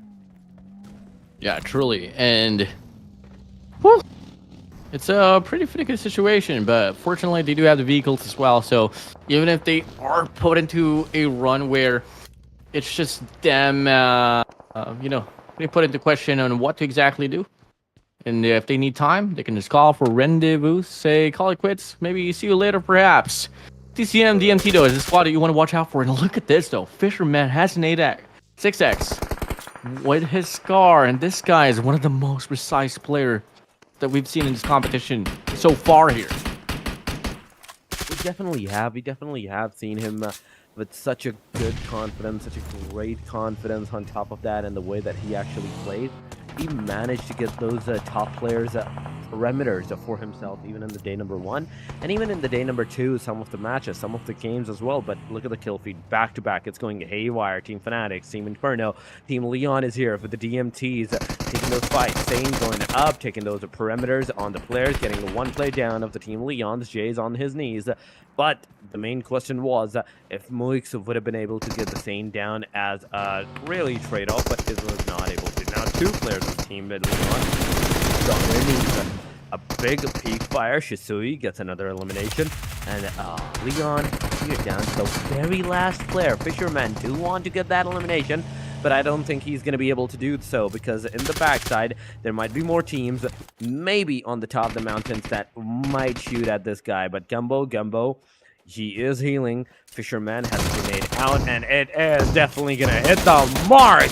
It's over. Another team, Team Leon's, goes out the window. Out of the window, dude. I mean, players coming through. Here we go. DCM, GMT, bagging more points here up inside of this game. Inferno, Wretch, spotting another player out. And Fnatic is going to be able to go for the rundown. And it's just so unfortunate that Fnatic come again. They're always finding themselves in the worst situations. And we get dropped down to just 11 squads left here, Torix. It is only 11 teams, that is true, but the total number of players, that's what scares me. There's 2 teams with a solo, there's 1 team with a trio. Imagine that. Every other player is with a complete squad, but oh my god, Inferno, you beast! You took down 2 players, you're gonna throw a grenade, it might do a lot of damage on the players, it could have got the knockout, but no, it did not. The player is back on that 75% HP. He healed himself. The player are gone for the revival. Both of the players, 1 player got the revive. The other one is coming around the perimeter. The idiot strike through, takes 1 down. He went for the confirmation. He got too greedy, and that costed him his life. Now, Inferno, you're going to get taken down, but you're not even going to be able to take down at least even a single player of the team. Game overs. Game over now. Coming in, circle here, just rotating near the vicinity of the coastline on Puerto Paraíso. And best believe it, I mean, there is going to be like, what, 90% mainland. Very unlikely that we got shifted towards, the water, side there, but going to get it. DMT once again, they're on the run to go for a possible back-to-back take here, but on the feed, Cyanide finds TMS out. And so far, we do get to see Cyanide showing a bit more sustainability. But in regards to like taking the kills like this, I mean, it's not yet there. It's not as convincing. Not yet though. Vecna has this window side locked down. And he's gonna fly through, but needs to move in quick. Cyanide's closing up. They need to run away. Pressure's on. 2MS Esports, Vecna. Can he sustain? Oh, come on, Vecna. You missed your only shot you had, and that's fisting. Oh, come on. You went there with so much hope, but in a single instant, you got a full completion on you. This is not looking good. But on the other side, if you're talking about the teams that are inside of that circle, that's DMT on the eastern corner. On the northern side, in the Impala, there is still the team EST. Okay, DMT, EST, both on the eastern side. Salt is at the northern angle, outside the La Bendita areas, near the Los Beyond. Team PRT near the airdrop at the very center of the circle. OTF alongside the game over and alongside a lot of more teams, they are ready to take that aggression. But that's only, I do believe so, 6 teams. Where are the rest of the 4 that are outside the circle, that are still trying to get into the perimeter? Try all you want. Things are still pretty shaky. Hard to define. That's the beauty of PUBG Mobile. Zone starts to restrict once again. And we move over. But only a minute and 14 seconds left before we close out this stage 3. Horix, better make sure that you're ready for what's about to come. Things are just bound to be more bloody as we move over. For the time being, though, silence is what's greeting us right now. But if you await what's about to come in the near future, it will turn pretty loud. The question is, who can assess that type of situation? Let's just come and find out. Come again. What you guys are seeing is the final rundown of the top 10 teams. We got DMT, Game Over, OTF, Salt, CND, Cyanide, Tranquility, 2MS, MRG, Estella, and the Pirates. It is. So far, it is ESC, Sage, IU, Shy. The 3 ladies that are still alive. And they are somewhat super close. I do believe so. I want to believe that they are in the top 5. But the last time we saw them in the overall, they were somewhere in the number 6. But after surviving for a little bit into the last game as well, I do believe so. Now they're going to be into the top 5. Now it's only a matter of factor of time that they need to like hold down their force. They need to make sure that their position is not compromised. They don't go in any kind of unnecessary fights against anyone. And just play it out safe. Even if you get the positioning points, you have a decent amount of chance to get stuck into the top 5 position. But other than that, I don't think that's going to be possible for any other way. Unless you go for a complete aggression, and that aggression actually works out. We still have one more match. We still have one more match after this one. And remember this. This is the match number 5. This is the first Miramar. And every single team actually went haywire in this. Oh la la. 19 remaining. Ricks once again. Everything is just going intense as you feel like there's a big bound clash right about to happen. It's pulled back at the climax. And that's just something that is just so hard to deal with sometimes. You just want to see it push through until the very end. But these teams are playing PUBG Mobile at their most passion. They don't want to go out looking like clowns out in the open. They want to have the best out of the best situations, best solutions. And it's going to be all going to come down to the waiting game. They can take their time all they want, but PUBG Mobile's pacing is going to be moving in quickly soon enough. 20 seconds left before the zone starts to shrink in. Thorix, we're about to head straight towards stage 4.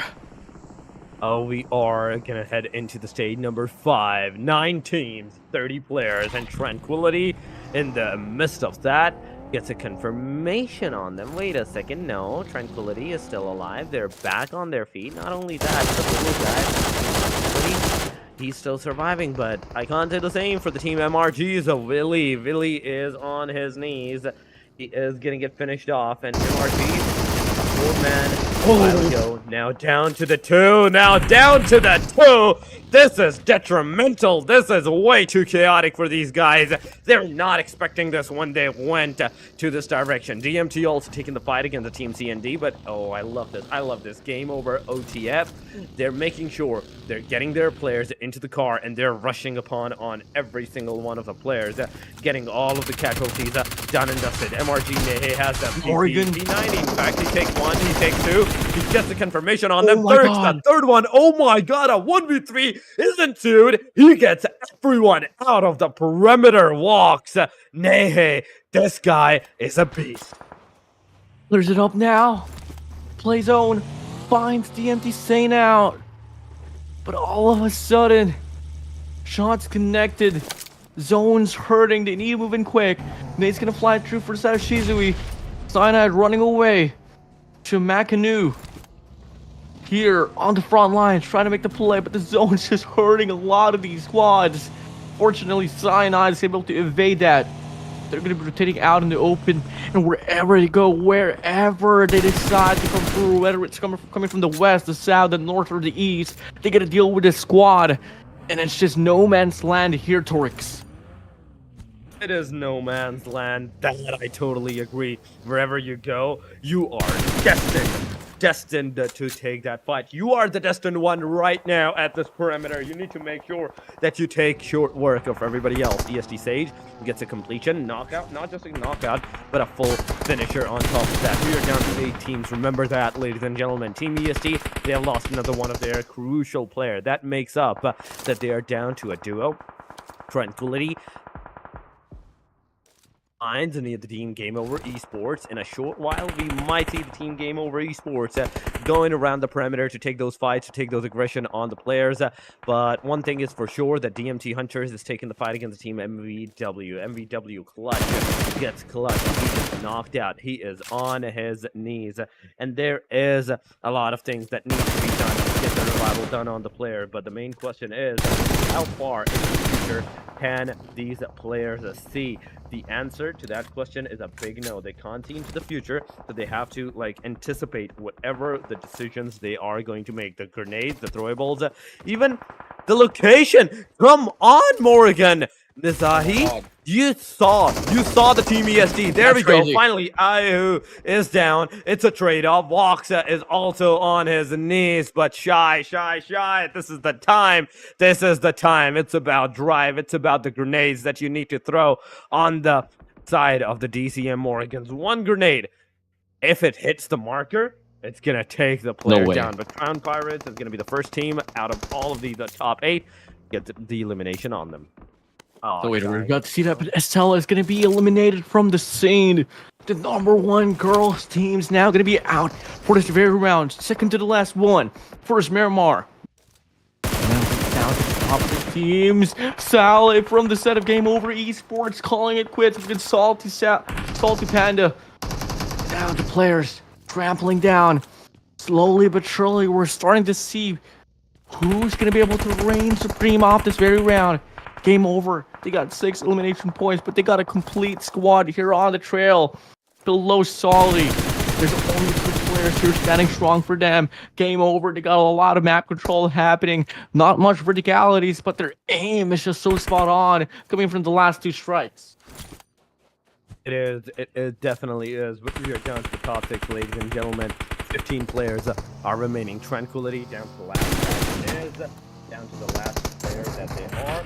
So we do have to see how they're going to take the fight, but DMT is going to be the first team to get eliminated into the top 6.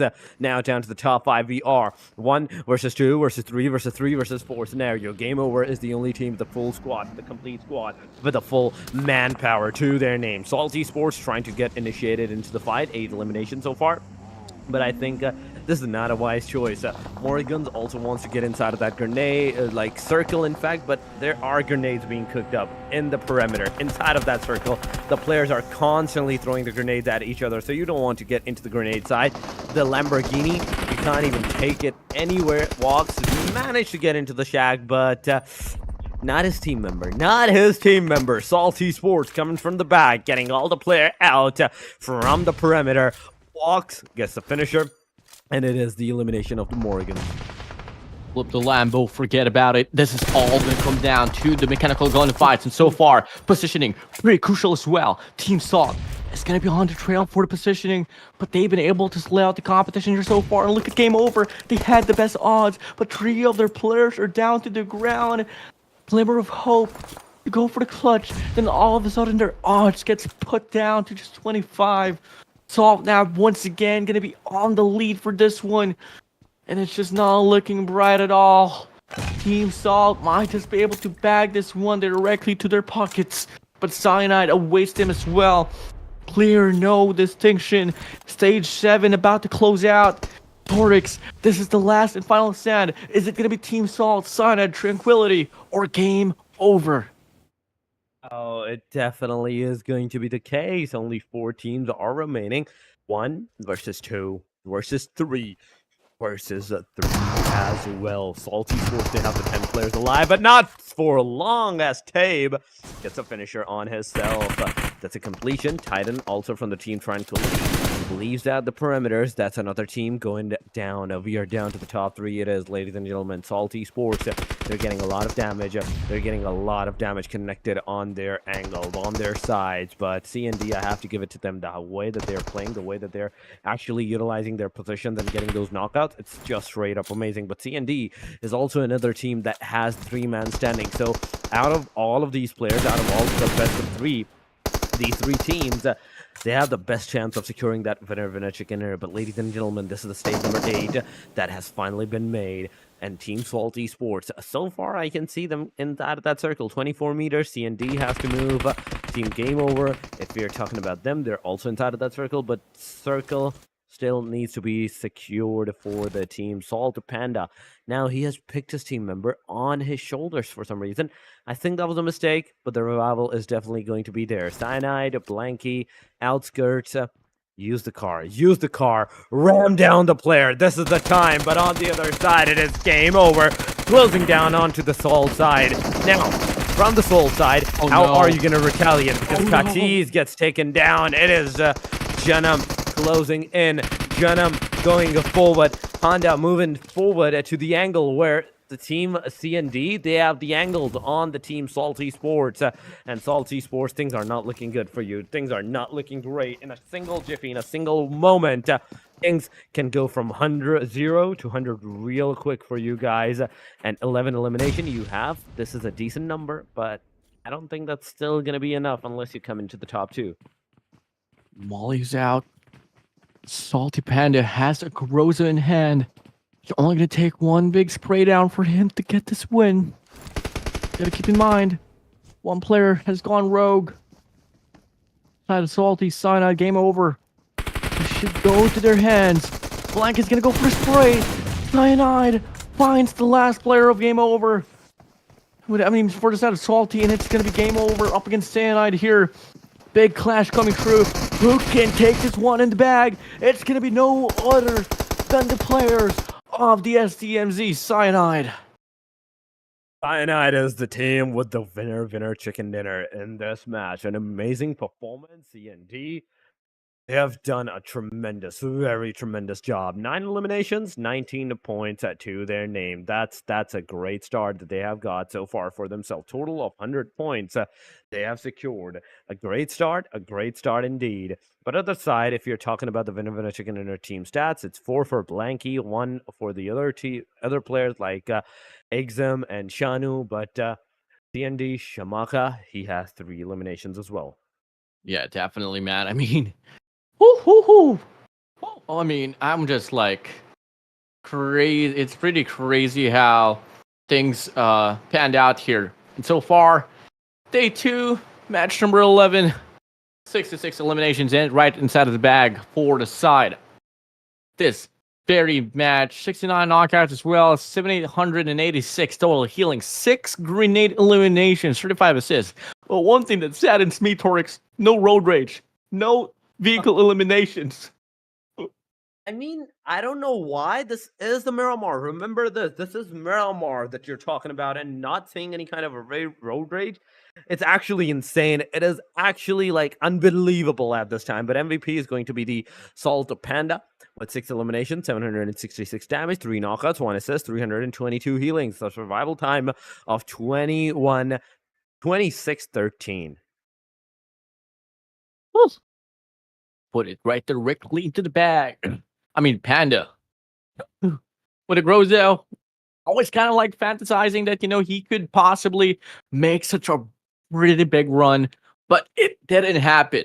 But still, though, with him able to perform at the most, and especially bagging 8 eliminations, 6 eliminations, that will be able to bring it up now to him on the number 1 spot. Ryu Days as well on the second with 6 elimination points as well. We do have Salty Tabe with 4, CND Blanky, aka Cyanide Blanky with 4 as well, alongside with Sane. So everything's pretty on par and all equal here, Torix. But you move over now towards how it has been going all across this very day. I'm loving the whole pacing. I know it just hurts to see Torix, to have like that yesterday run pretty slow, and then the readjustments comes a long way on towards this very day. It hurts to the point that you just have to bite your finger, bro. You got to readjust on the pacing for today's broadcast. Oh, that definitely is a true case. But man, number 11 top players, you can see it on the screen. 2-6, 3-4s at this angle. And the way that everyone actually went in this game, it's an amazing one. But I really want to see how much points that the team has secured in this match, because from this point onward, we are down to our very, very last match. From this point onward, that is going to be the second Miramar, and it's going to determine a lot of things, a lot of placement, a lot of moments for the teams, and those top 5 players that will be going into the grand finals from the group number 1. But going into the match ranking, it is 19 points for the CND, Salt with 16, 15 for game over, 11 for DMT, TRQ is going to have 9, 8 for MRG, OTF at 4, alongside of INF and Trilla. They have all 4 eliminations to their name. But second page is going to be detrimental. Second page is going to show a lot of sad faces to us, sad teams to us that might not move to the next stage. Leon's, Akagami, V9, and GB. They couldn't even secure even a single point in this match. Fanatics, 2MS, they have 1. PRT, 2CB, and EST, they have 2 at least for their names. That's just, quite expected already. Every games, there is only going to be that one squad. Multiple squads that will only be having like 1 elimination point, so on and so forth. But with that being said, Torix, I know for sure you guys are down to see the last and final game for today's broadcast. But before that, we have a short break. We'll be right back, guys. Definitely be Dracula. Should we touch it? No. We shouldn't touch it at all. But let me tell you something. I've seen in movies that cracking the serum gives you extra powers. He's saying not to do anything like this. Oh man, are you understanding this better? Maybe he's saying to try it. Look, even the diagram on the wall suggests it. The picture says it all.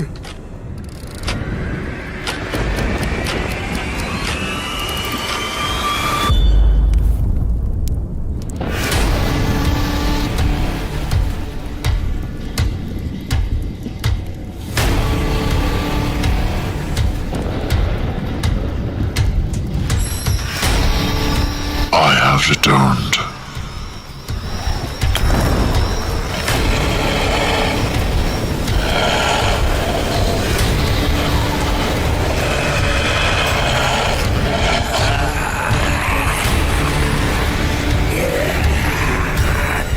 I can feel the power!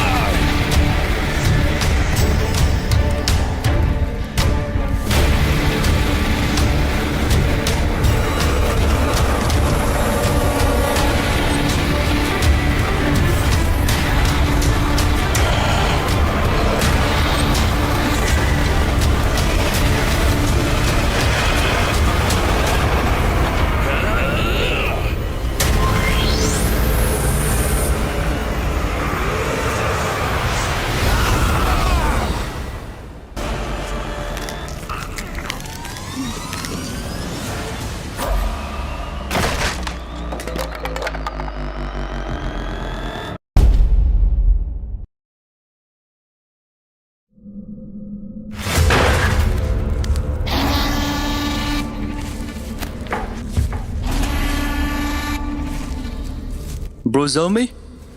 I'm really scared. Yeah, man, don't be scared. I'm here, okay? Ah! You were saying you're so brave. What happened now? Man, what is this lone survivor guy even saying? He doesn't even have subtitles. I think he's saying we shouldn't have opened the book. Lone survivor guy is the most intelligent among us. I'm sure he's asking us to open the book. By the way, what is this? This thing seems very valuable. Give it to me. You'll break it. I can break girls' hearts, bones of enemies, but not this. I'm sure I go. Whoa, whoa, whoa!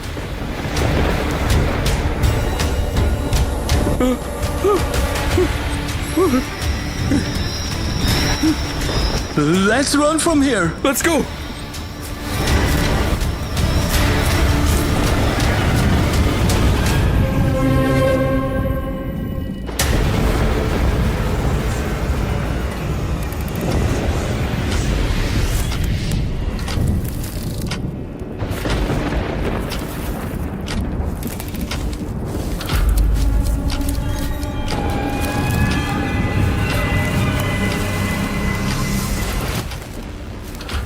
These seem like werewolf experiments.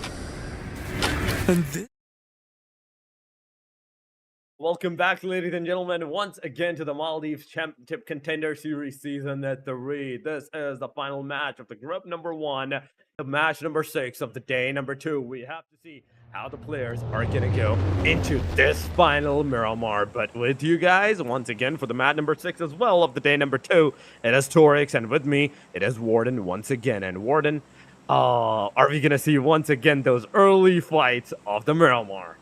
I mean, bound to be the case. I mean, it's not really the most unpunishing pathing we're going to be having here. I mean, it is going to be Mountain Web. That will be the first initial drop that we're bound to see, and it's going to be ending directly straight to Campo Militar.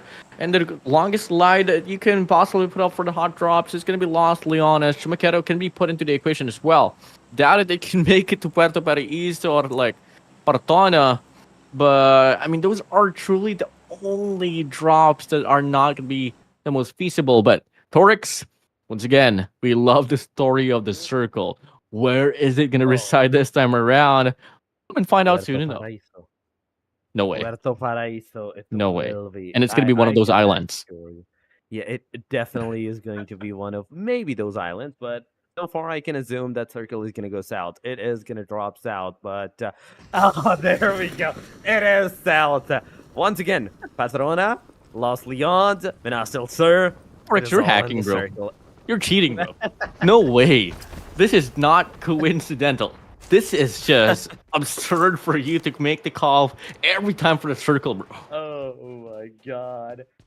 I can assume the lobbies and the way that the circle has shifted for the past 6 matches, and because of that judgment, I can say that for sure, I can predict where the circle is going to go. But lazy, I was not predicting this to be this early fight in the lobby. Thugs going against the team Inferno. Inferno lose one of their players. Now 2MS, lazy. He is super close to the players. He is, in fact, right directly above their compound. He's on the rooftop, and anyone that comes in the rooftop is instantly going to face the wrath. But on the other side, Tranquility taking the... Take it all down. Tranquility, once again, to come for the chase down. Inferno, Zenan here on the top side. But on the feed, we do get to see B9. So, getting tangled up, St. Louis first out of Lazy off to a mess. Zenan finds the shutdown. And clearly, just like that, the players of Inferno surely burning the opposition down. Oh, it is.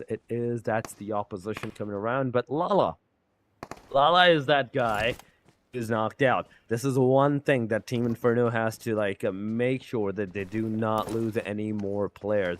Losing even a single more player is going to put so much pressure on them, peer pressure on them, that they're not going to survive any longer into the game. But on the other side, that's one team fully finished off, and it is the Velocity 9. Velocity 9 manages to leave this game, this last game early on, within the 3 minutes marker towards themselves. But Salty Sports 4-man, NGB 3-man for the team of Akagami as well. Yeah. But aside from that, we can see 1 NF with 1 elimination, 3-man, Team 2MS with a 3-man as well, with a solo player as well. But game over. What is going on with them? Because look at their player. 3 of them are just on that slither of HP. It's game over. For sure. If ever they can't find any resources to get the heal up. If you got me on a feed though, let's find a player up against Tranquility. Well, we get to see that there. I mean, Maxi does have the same scope as well. Was able to take them down, but obviously you don't really want to reside towards this for the longest time, but it would be pretty nice to see some shots connected with this very weapon here, Torix. I want to the Winchester to connect some shots, those headshots. I want some bolt action. Come on, do it. But Shanks, you have the QBZ in the hand. Can you get him? Can you get the player? On the other side, Tranquility manages to take down at least 1 player, but instantly one of their own player, in fact, is the one that gets taken down. That's 1 elimination to the Team Tranquility name, but at the cost of 1 of the knockouts. Okay, that's one thing. Maxi, once again, with the Winchester 97. Can you get the shots connected? Akagami's on the left building. Frontside building is going to be another team that is waiting for the momentum moment. Inferno it is, but no headshots, no shots. I love the fact that Zenon actually not only managed to find that 8-time scope, but also a DMR that he can potentially use, but Zenon is the guy that's going to get taken down. He is a crucial guy with a scope, with a gun, with a vision that can potentially take down the player. So Inferno, whatever you do, do not lose this player up. Yeah, just take your time. Make the best decision at the end. It always matters. We've seen teams that has been trying to go on it overdrive at the start of the game, but they're just not able to sustain. And you know for a fact, Torix, in this type of competition, with this type of point system, being able to reach the end game matters so much, let alone claiming that winner chicken dinner and just bagging 10 points plus eliminations that you're able to get through for that respective round. Oh, it is. But other than that, just look at the positions. 2MS Esports, 2MS the players of Wekna, Zeus together. And I want to know where Thugs is. Thugs is okay. Ask and it shall be delivered. Thugs is at a different angle from the rest of his team, and might put a peer pressure on his team members and himself as well, that he cannot make any kind of a wrong move. But on the other side, into the San Martin area, we are seeing the Team Inferno taking those fights, taking those shots. TRQ, Tranquility, also getting some knockouts on towards the players. But not a lot of casualties going around. This is one thing that we do have to see how the players are going to move forward from this area, and whatever they're thinking to do, they need to do as fast as possible, because that is, I think, 800 or 600 meters outside of the circle area. Definitely, man. Just by looking at this, games are pretty stale. There's just so many opportunities that once it starts to snap, it might just be pretty potent for us to reciprocate what's about to come. Team Salty on the rotation. RG gonna be there on the front side, and Navis finds a shot down onto Tabby. Kati's gonna throw down the smoke to mitigate the vision there from set of MRG, but Wax closes it up. Big mistake for him, and unfortunately, he has to pay for it with his own life. Definitely has to pay. You make a mistake and you're gonna pay it with your life from that point onward. OTF, Fruity, Trilla, they are getting those shots connected on each other. Trilla is one of the player being on the receiving edge, but can you stay at the receiving edge, or are you gonna make a retaliation? Are you gonna make a run for the other teams for your eliminations from this point onward? So far, it is Salty Sports with 1 elimination on our screen, 2 elimination to the team Tranquility. 2 elimination that they have got without even a single casualty. That's a good start, but Salty Sports, as soon as we move away from that, Salty Sports decided to make another knockout on another team.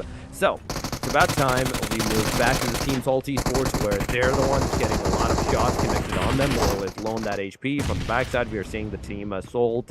Mortal getting knocked down by Billy's grenade, as Tabi also gets a confirmation. Katis were one of the few hopes that is in the closest vicinity of the fight. You take down one. Panda gets a beautiful cover. Billy's missile hit, flying to initiate out the fight as well against Panda. Panda gets taken down. It is the one and only Katis for the team Salty Sports. It is the solo guy that is surviving. The shots are definitely going around the perimeter, but nobody's going to be getting out. You need to throw the Molotovs. You need to throw the grenades if you have any. You need to use your throwables right now, because it is a 1v1 and you have missed your chance. You did not had any throwables. You could have asked your team members to drop one or two, and could have been the end for the other team, but the game over. Esports, that's 4 elimination without a single casualty. Now we go without a casualty right there. And, well, that is going to be another wave sustained. But question is, can they find the means to sustain another one here? Moving over on the feed to CB Chacha. Surely dancing as he finds TMT Shizubi out. And here we go. Pila Luth with the Car 98K with an 8X as well. Should try to go for the shot. Up against Ike there, peeks out. Can he get the heady? Can he get it? Ike falls back. Tom's coming in. We go back towards Team Salt. And there we go. Back and forth trades might just come in. The nades get cooked here for the Panda. Will he be able to get it? Odds not looking to be the brightest, but he gets it. Beautiful. He finds the opener. That is a beautiful take indeed. That definitely is a beautiful take. Going around the perimeter. Just look at this. Billy couldn't get that elimination done on the players, but Mortal now is moving forward. He's getting those shots connected on the players, but Mortal is going to be the one that's going to receive damage, that's going to receive the beat. Katis, once again, is the solo player. Salty Sports closing in, back-to-back the shots, the random fires. It's definitely going to connect. MRG Nehe is going to get knocked down. He's going to get finished. So wherever the players are receiving, they're giving it back equally on the equal terms. But MRG, Billy, he gets the finisher. And again, also gets a finisher from the OTF side. Charlotte comes in, takes the fight against the team OTF, but Buddy comes in close. DBS takes him out, and it's over. It is over for the guy. The player is no longer into the game. We are down to 14 teams within the 10 minutes marker. Look at Estella Aish. Gonna be on top. Salt's gonna be down below. Needs to put some pressure here for the set of Shy to ensure that they don't really get close into the player. Moving up now.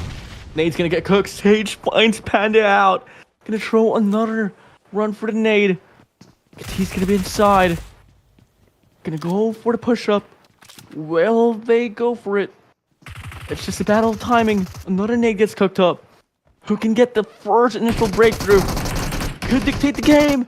But Katis from Salty finds Sage. Confirms the kill onto Ice as well. And now all of a sudden, Salty is now smiling inside of this run as they're on the verge of finding the means to take away the players of Estella. They are taking the players of Estella. They're on the verge, and Team Salt is first and foremost to get eliminated out the perimeter. Team Leon is also taking the fight against the Team 2CB. 2CB getting engaged. Let's see. Itex managed to revive the player up, but can you go take that fight against them? Can you take the fight against the Team 2CB and get them eliminated? Itex gets out there, but there we go. It's a finisher. Leon's is gonna put the nail on the coffin. Team 4PM, 2CB, they are out. They are gone from this match in number 6, the last match of the group number 1. Honor for sure. Zone still going to be going towards down south. Look at this, Torix. Pretty much 50% is going to be water here. I don't know what to expect. A lot of rotations will be coming from the western side of the map. I mean, that is just going to be tough. So we might just be able to see so many squads struggling to put themselves into a very convincing spot as we move over towards stage 3 here, Torix. Well, we do have to see that it is Day number 3 that's about to commence, and Team C&D Cyanide. Okay, they're doing something. They are trying something so far, but moving inside of that circle should be their first priority, and they are using the roadside areas to get inside of that circle. They can take a shortcut, straight up get inside of that circle from, like, maybe the ridges side, but it's still the fact that you can lose your cars as well. The circle is going to go south. South, please south. Go south. Once again, in the water. In the water. Southeastern corner I wanted. But no. Oh, come on. Come on. Northeastern. It is TRT. They're in the circle. Team Legends, they are moving inside of that circle. On the other side, Teddy from the Team NGB. He is close to the Team Fanatics as well. So not only that, we have to see some teams trying to fight for their lives and their momentums. We do have to see how they're gonna like hold their fort down with 3-man, 2-man, and even some solo. Woo. Moving in. Drop it down low. Tranquility. You on.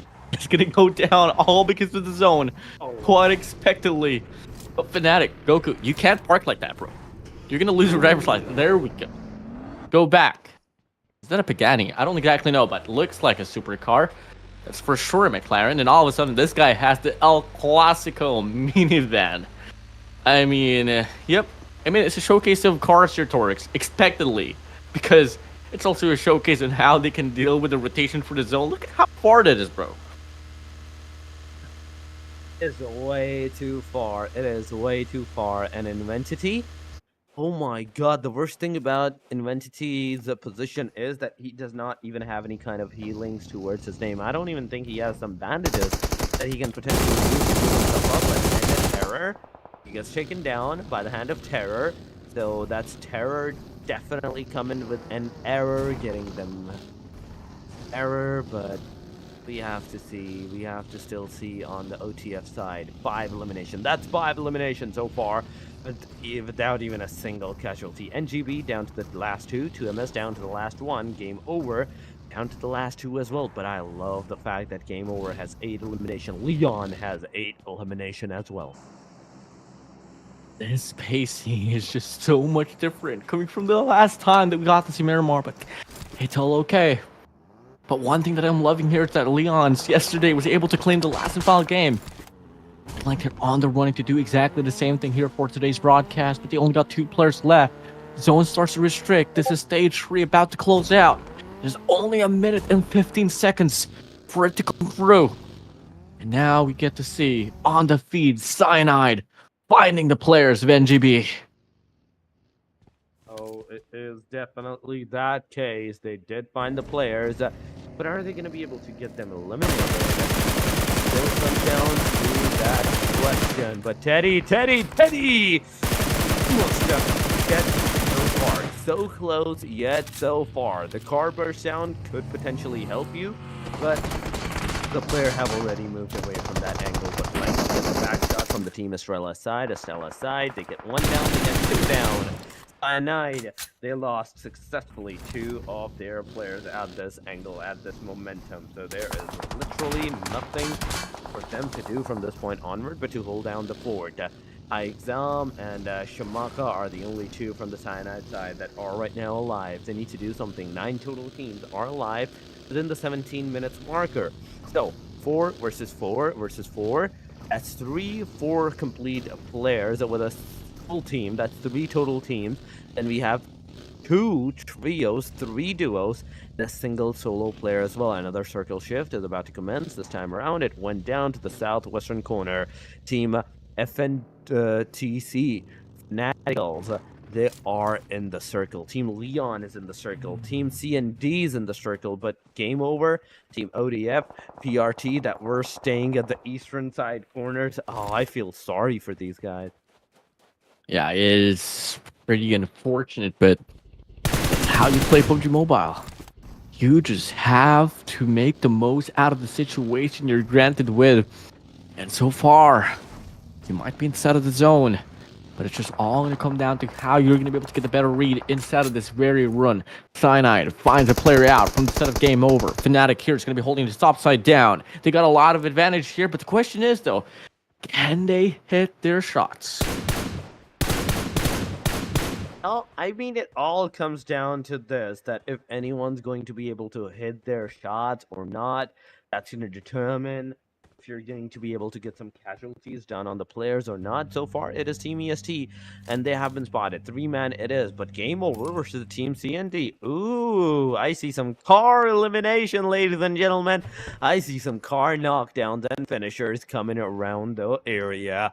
I love that. I really want to see those car eliminations whatsoever. But aside from that, 23 total players are remaining with 9 total teams alive into the game.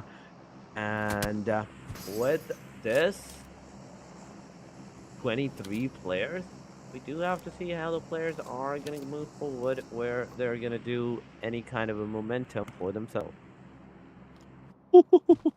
9 squads remaining. Moving up now. 23 players left. Hold it out.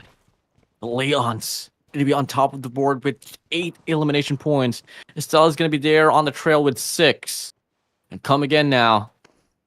He just gotta wait for the zone to close out once again. 30 seconds left on the clock for stage 4 to compress. Odds looking pretty favorable.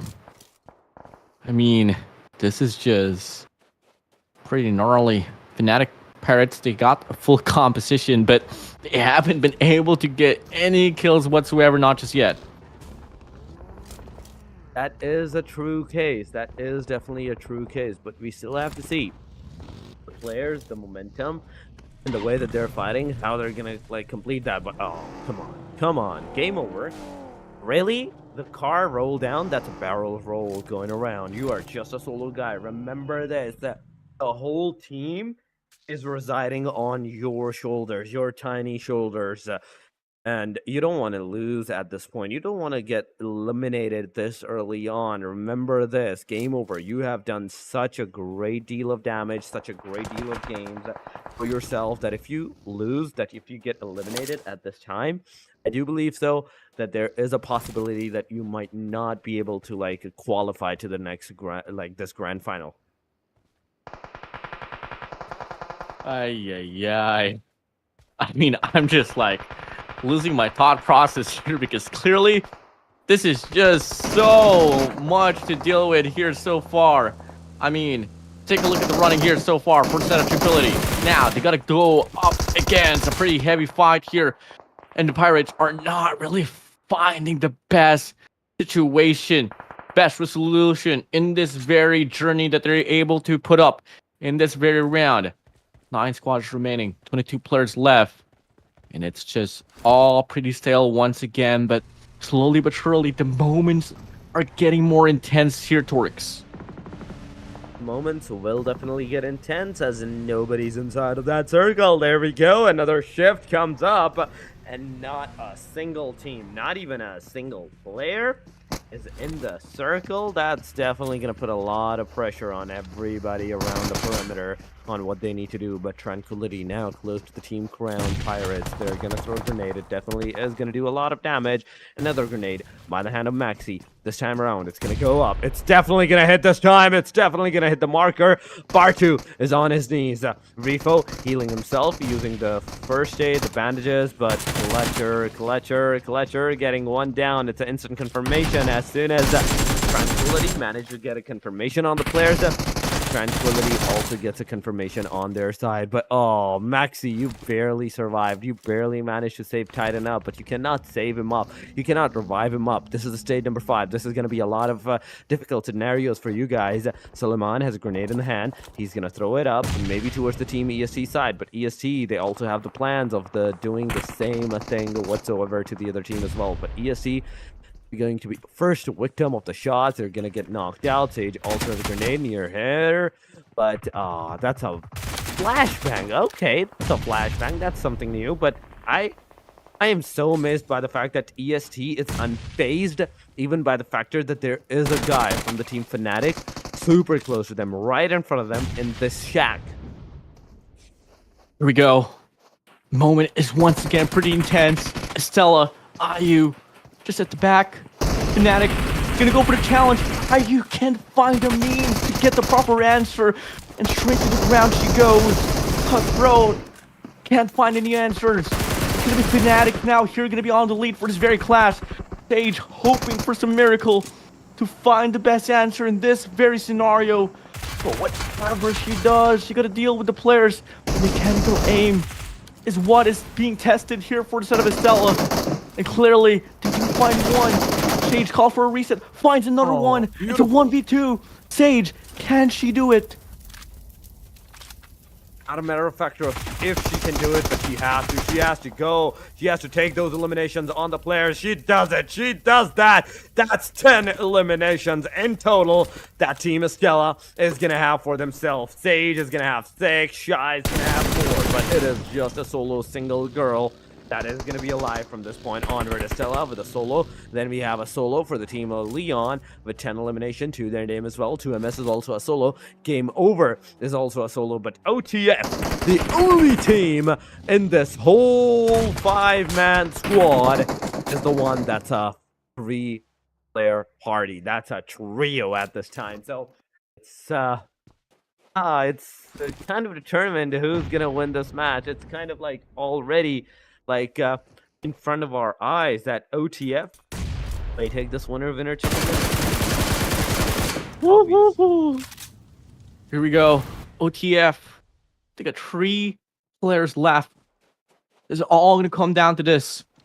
Triple standoff for Leon's 2MS and Game Over. But OTF, they got 3 players in line. Odds so favored for them. All they got to do now is just hold it still. Wait for the triple standoff to come through.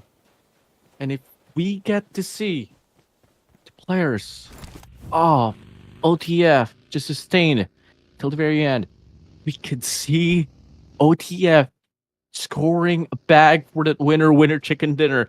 Torix, this is the final standoff for today's broadcast. Take it away. Oh, Leons, they finally got the elimination on them as well by the hand of Team OTF. Game Over OTF. It is very well obvious that, yeah, they are going to be the one that's going to have that winner chicken dinner just because of the sheer amount of number that the players have. Even if one gets eliminated here, it's still going to be a factor that the rest two can give a beautiful cover towards the player side. But other than that, Team 2MS, Team Game Over, both of these guys, both of these teams have to be on the edge right now that whatever they do not get spotted. Because if they do start to get that shot, there might be a no comeback for these guys. Game Over OTF. Let's see and let's find out if they're going to be able to get that chicken dinner up for themselves. The answer to that question might still leads to a yes, because they just managed to get their hands on the 7th elimination. Now going for the 8th one. Game Over versus Game Over OTF. Same team but different lineups. Same teams but different lineups. Going around against each other. Sail with that UMP45 going against DBS. DBS strike through. It does a lot of damage. Player jumps in and jump shot gets the final nail in the coffin from the Minto side in the backline area. This is Game Over OTF with that chicken dinner to their name.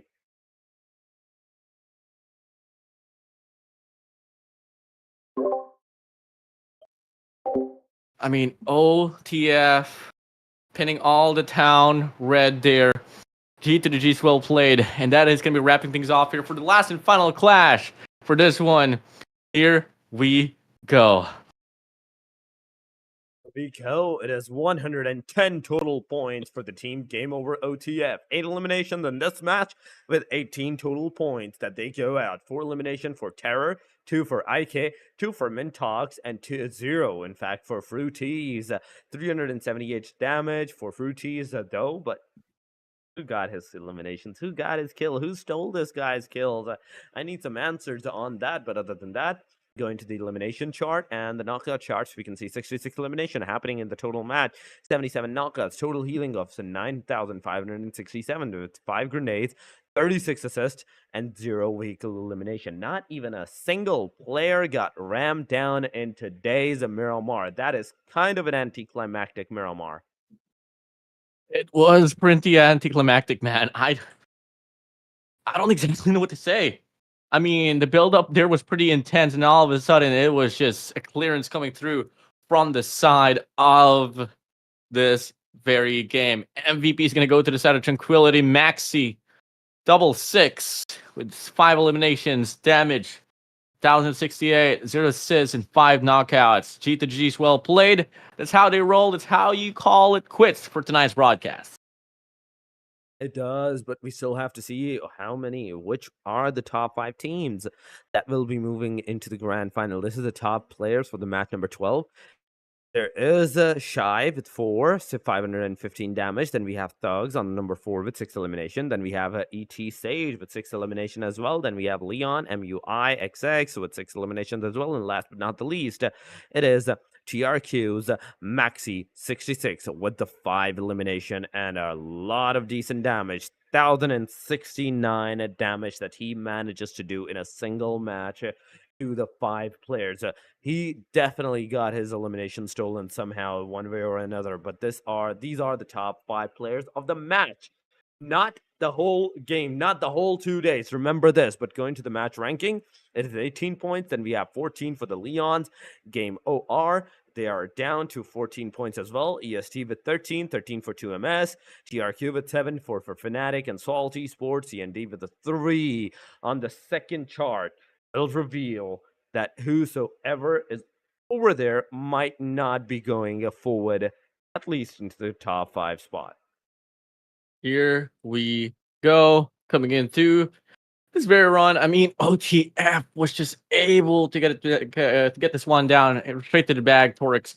And move over to the second page as well. You do have 2CB, Akagami, Velocity 9, Trilla, and NGB consecutively not going to be able to bag any points. Fortunately for the side of TMT, able to get 1. PRT, MRG, and Inferno was able to get 3, 2, and 2. And that's about it here for the match rankings. Here, Torx. That definitely is a true case, but now it's time. I do believe, though, that we are going to maybe reveal which are those top 5 teams that will be moving into the grand final. Because remember, guys, if you don't know what it is, this is just the end of the stage, like group 1. This is the group 1 that have played their 12 matches. They were going to play 12 matches, each of the groups, and the whole playoffs is divided into 3 total groups. Group 1 is going to be played for the 2 days. Group 2 will be played for the next 2 days, and the Group 3 will be played after those 2 days as well. But we have match 7, match 8, match 9, in which case we have Game Over, Team 2MS, then MRG, we have DMTs, there's Cyanide, and last but not the least, we saw this team getting the last Miramar match for themselves as well. It was an amazing start to their very end at this time, and that is the Game Over OTG as well at this time angle. But nonetheless, this is the day number 2, in fact, and because of this, we are done with the group number 1. Group 1 is done and dusted. These 18 teams that you guys have witnessed, they are not in any other group. The MVP overall is going to be Game Over Rui Days with 3.27 average eliminations, 481 of the average damage. We have 2.373 knockouts of the average assist of 145, match played 11. Last but not the least, it is the average healings of 260.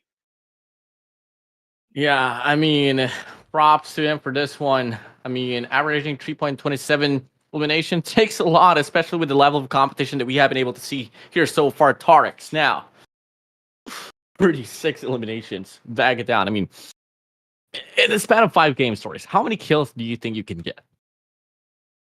In the span of 5 games, I don't think I would be able to get even more than 3 at this angle, the way that the teams actually played. I wasn't expecting that, bro. Yeah, you were expecting I'm gonna go I'm gonna clear out the whole lobby. No, it's not. 300 kills. It isn't.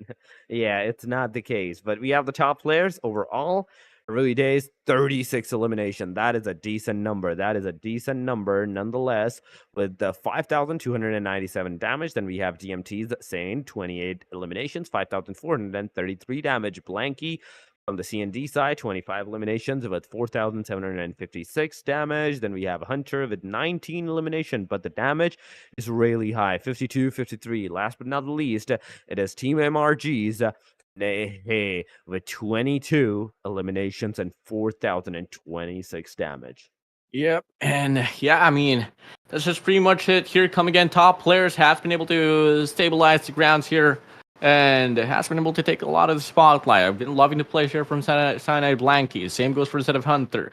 But it kind of goes to show as well why TMT has been able to reign supreme all across the last and few previous broadcasts. And enough to be said, 151 points for them. They're going to be still on the number one spot here for this very overall ranking. Game Over Esports going to be on the trail, not too far, but there is that respectable gap up against DCM DMT. But look at the number 3, Game Over OTF, 110. They managed to secure that number 3 position. SCM Cyanide, 103. These 4 are in the 100 points marker, but RGC Tranquility, the last team that's going to go into the grand final from this group, is going to be them with 95 points. Estella, you played so good. You did a decent, amazing clutch at the very end too, but still fell short 4 more points. 91 on the number 6 you guys go. You ladies goes, in fact. And I'm really sorry to say you're not going to be qualifying for the grand final. Team Salty Sports right there on the number 7 with 81. Then we have 78 points for the DCM Morgans. 2 MSC Sports with 67 points. That's chart number 1. That's page number 1 that has been concluded. On the page number 2, coming from the bottom line, NGB Sports, it did not change their number from 6 anytime. But today was the day that they have stuck on the number 6, but Akagami 15, Strilla, they have some decent number of eliminations as well. And last but not the least, at the very end, it was a decent day. It was a decent time, Really? but the top 5, really congratulations to you for qualifying into the grand finals. And the other teams from the number 6 all the way up to the number 18, do not lose hope. Do not lose hope. You will have more chances maybe into the future. All you need to do is focus on your game and do not let this game dishearten you. Yeah, well, with that being said here, there's always going to be a new day for tomorrow. With that being said, we're going to be calling it quit for tonight. Thank you so much, Torix, alongside the whole production crew here, to being able to bring up this whole broadcast, and for the teams that was able to provide us a very entertaining run for this very tournament. But Torix, we're only 2 days inside of this tournament. We still got a lot more days to go, so we've got to take some rest, recuperate energy for the next broadcast. This is Maldives Championship Contender Series Season 3, brought to you by Ooredoo Nation Gamers Land. We're going to be calling it quits for good for tonight, so have a good night, everyone. See you all. Peace out.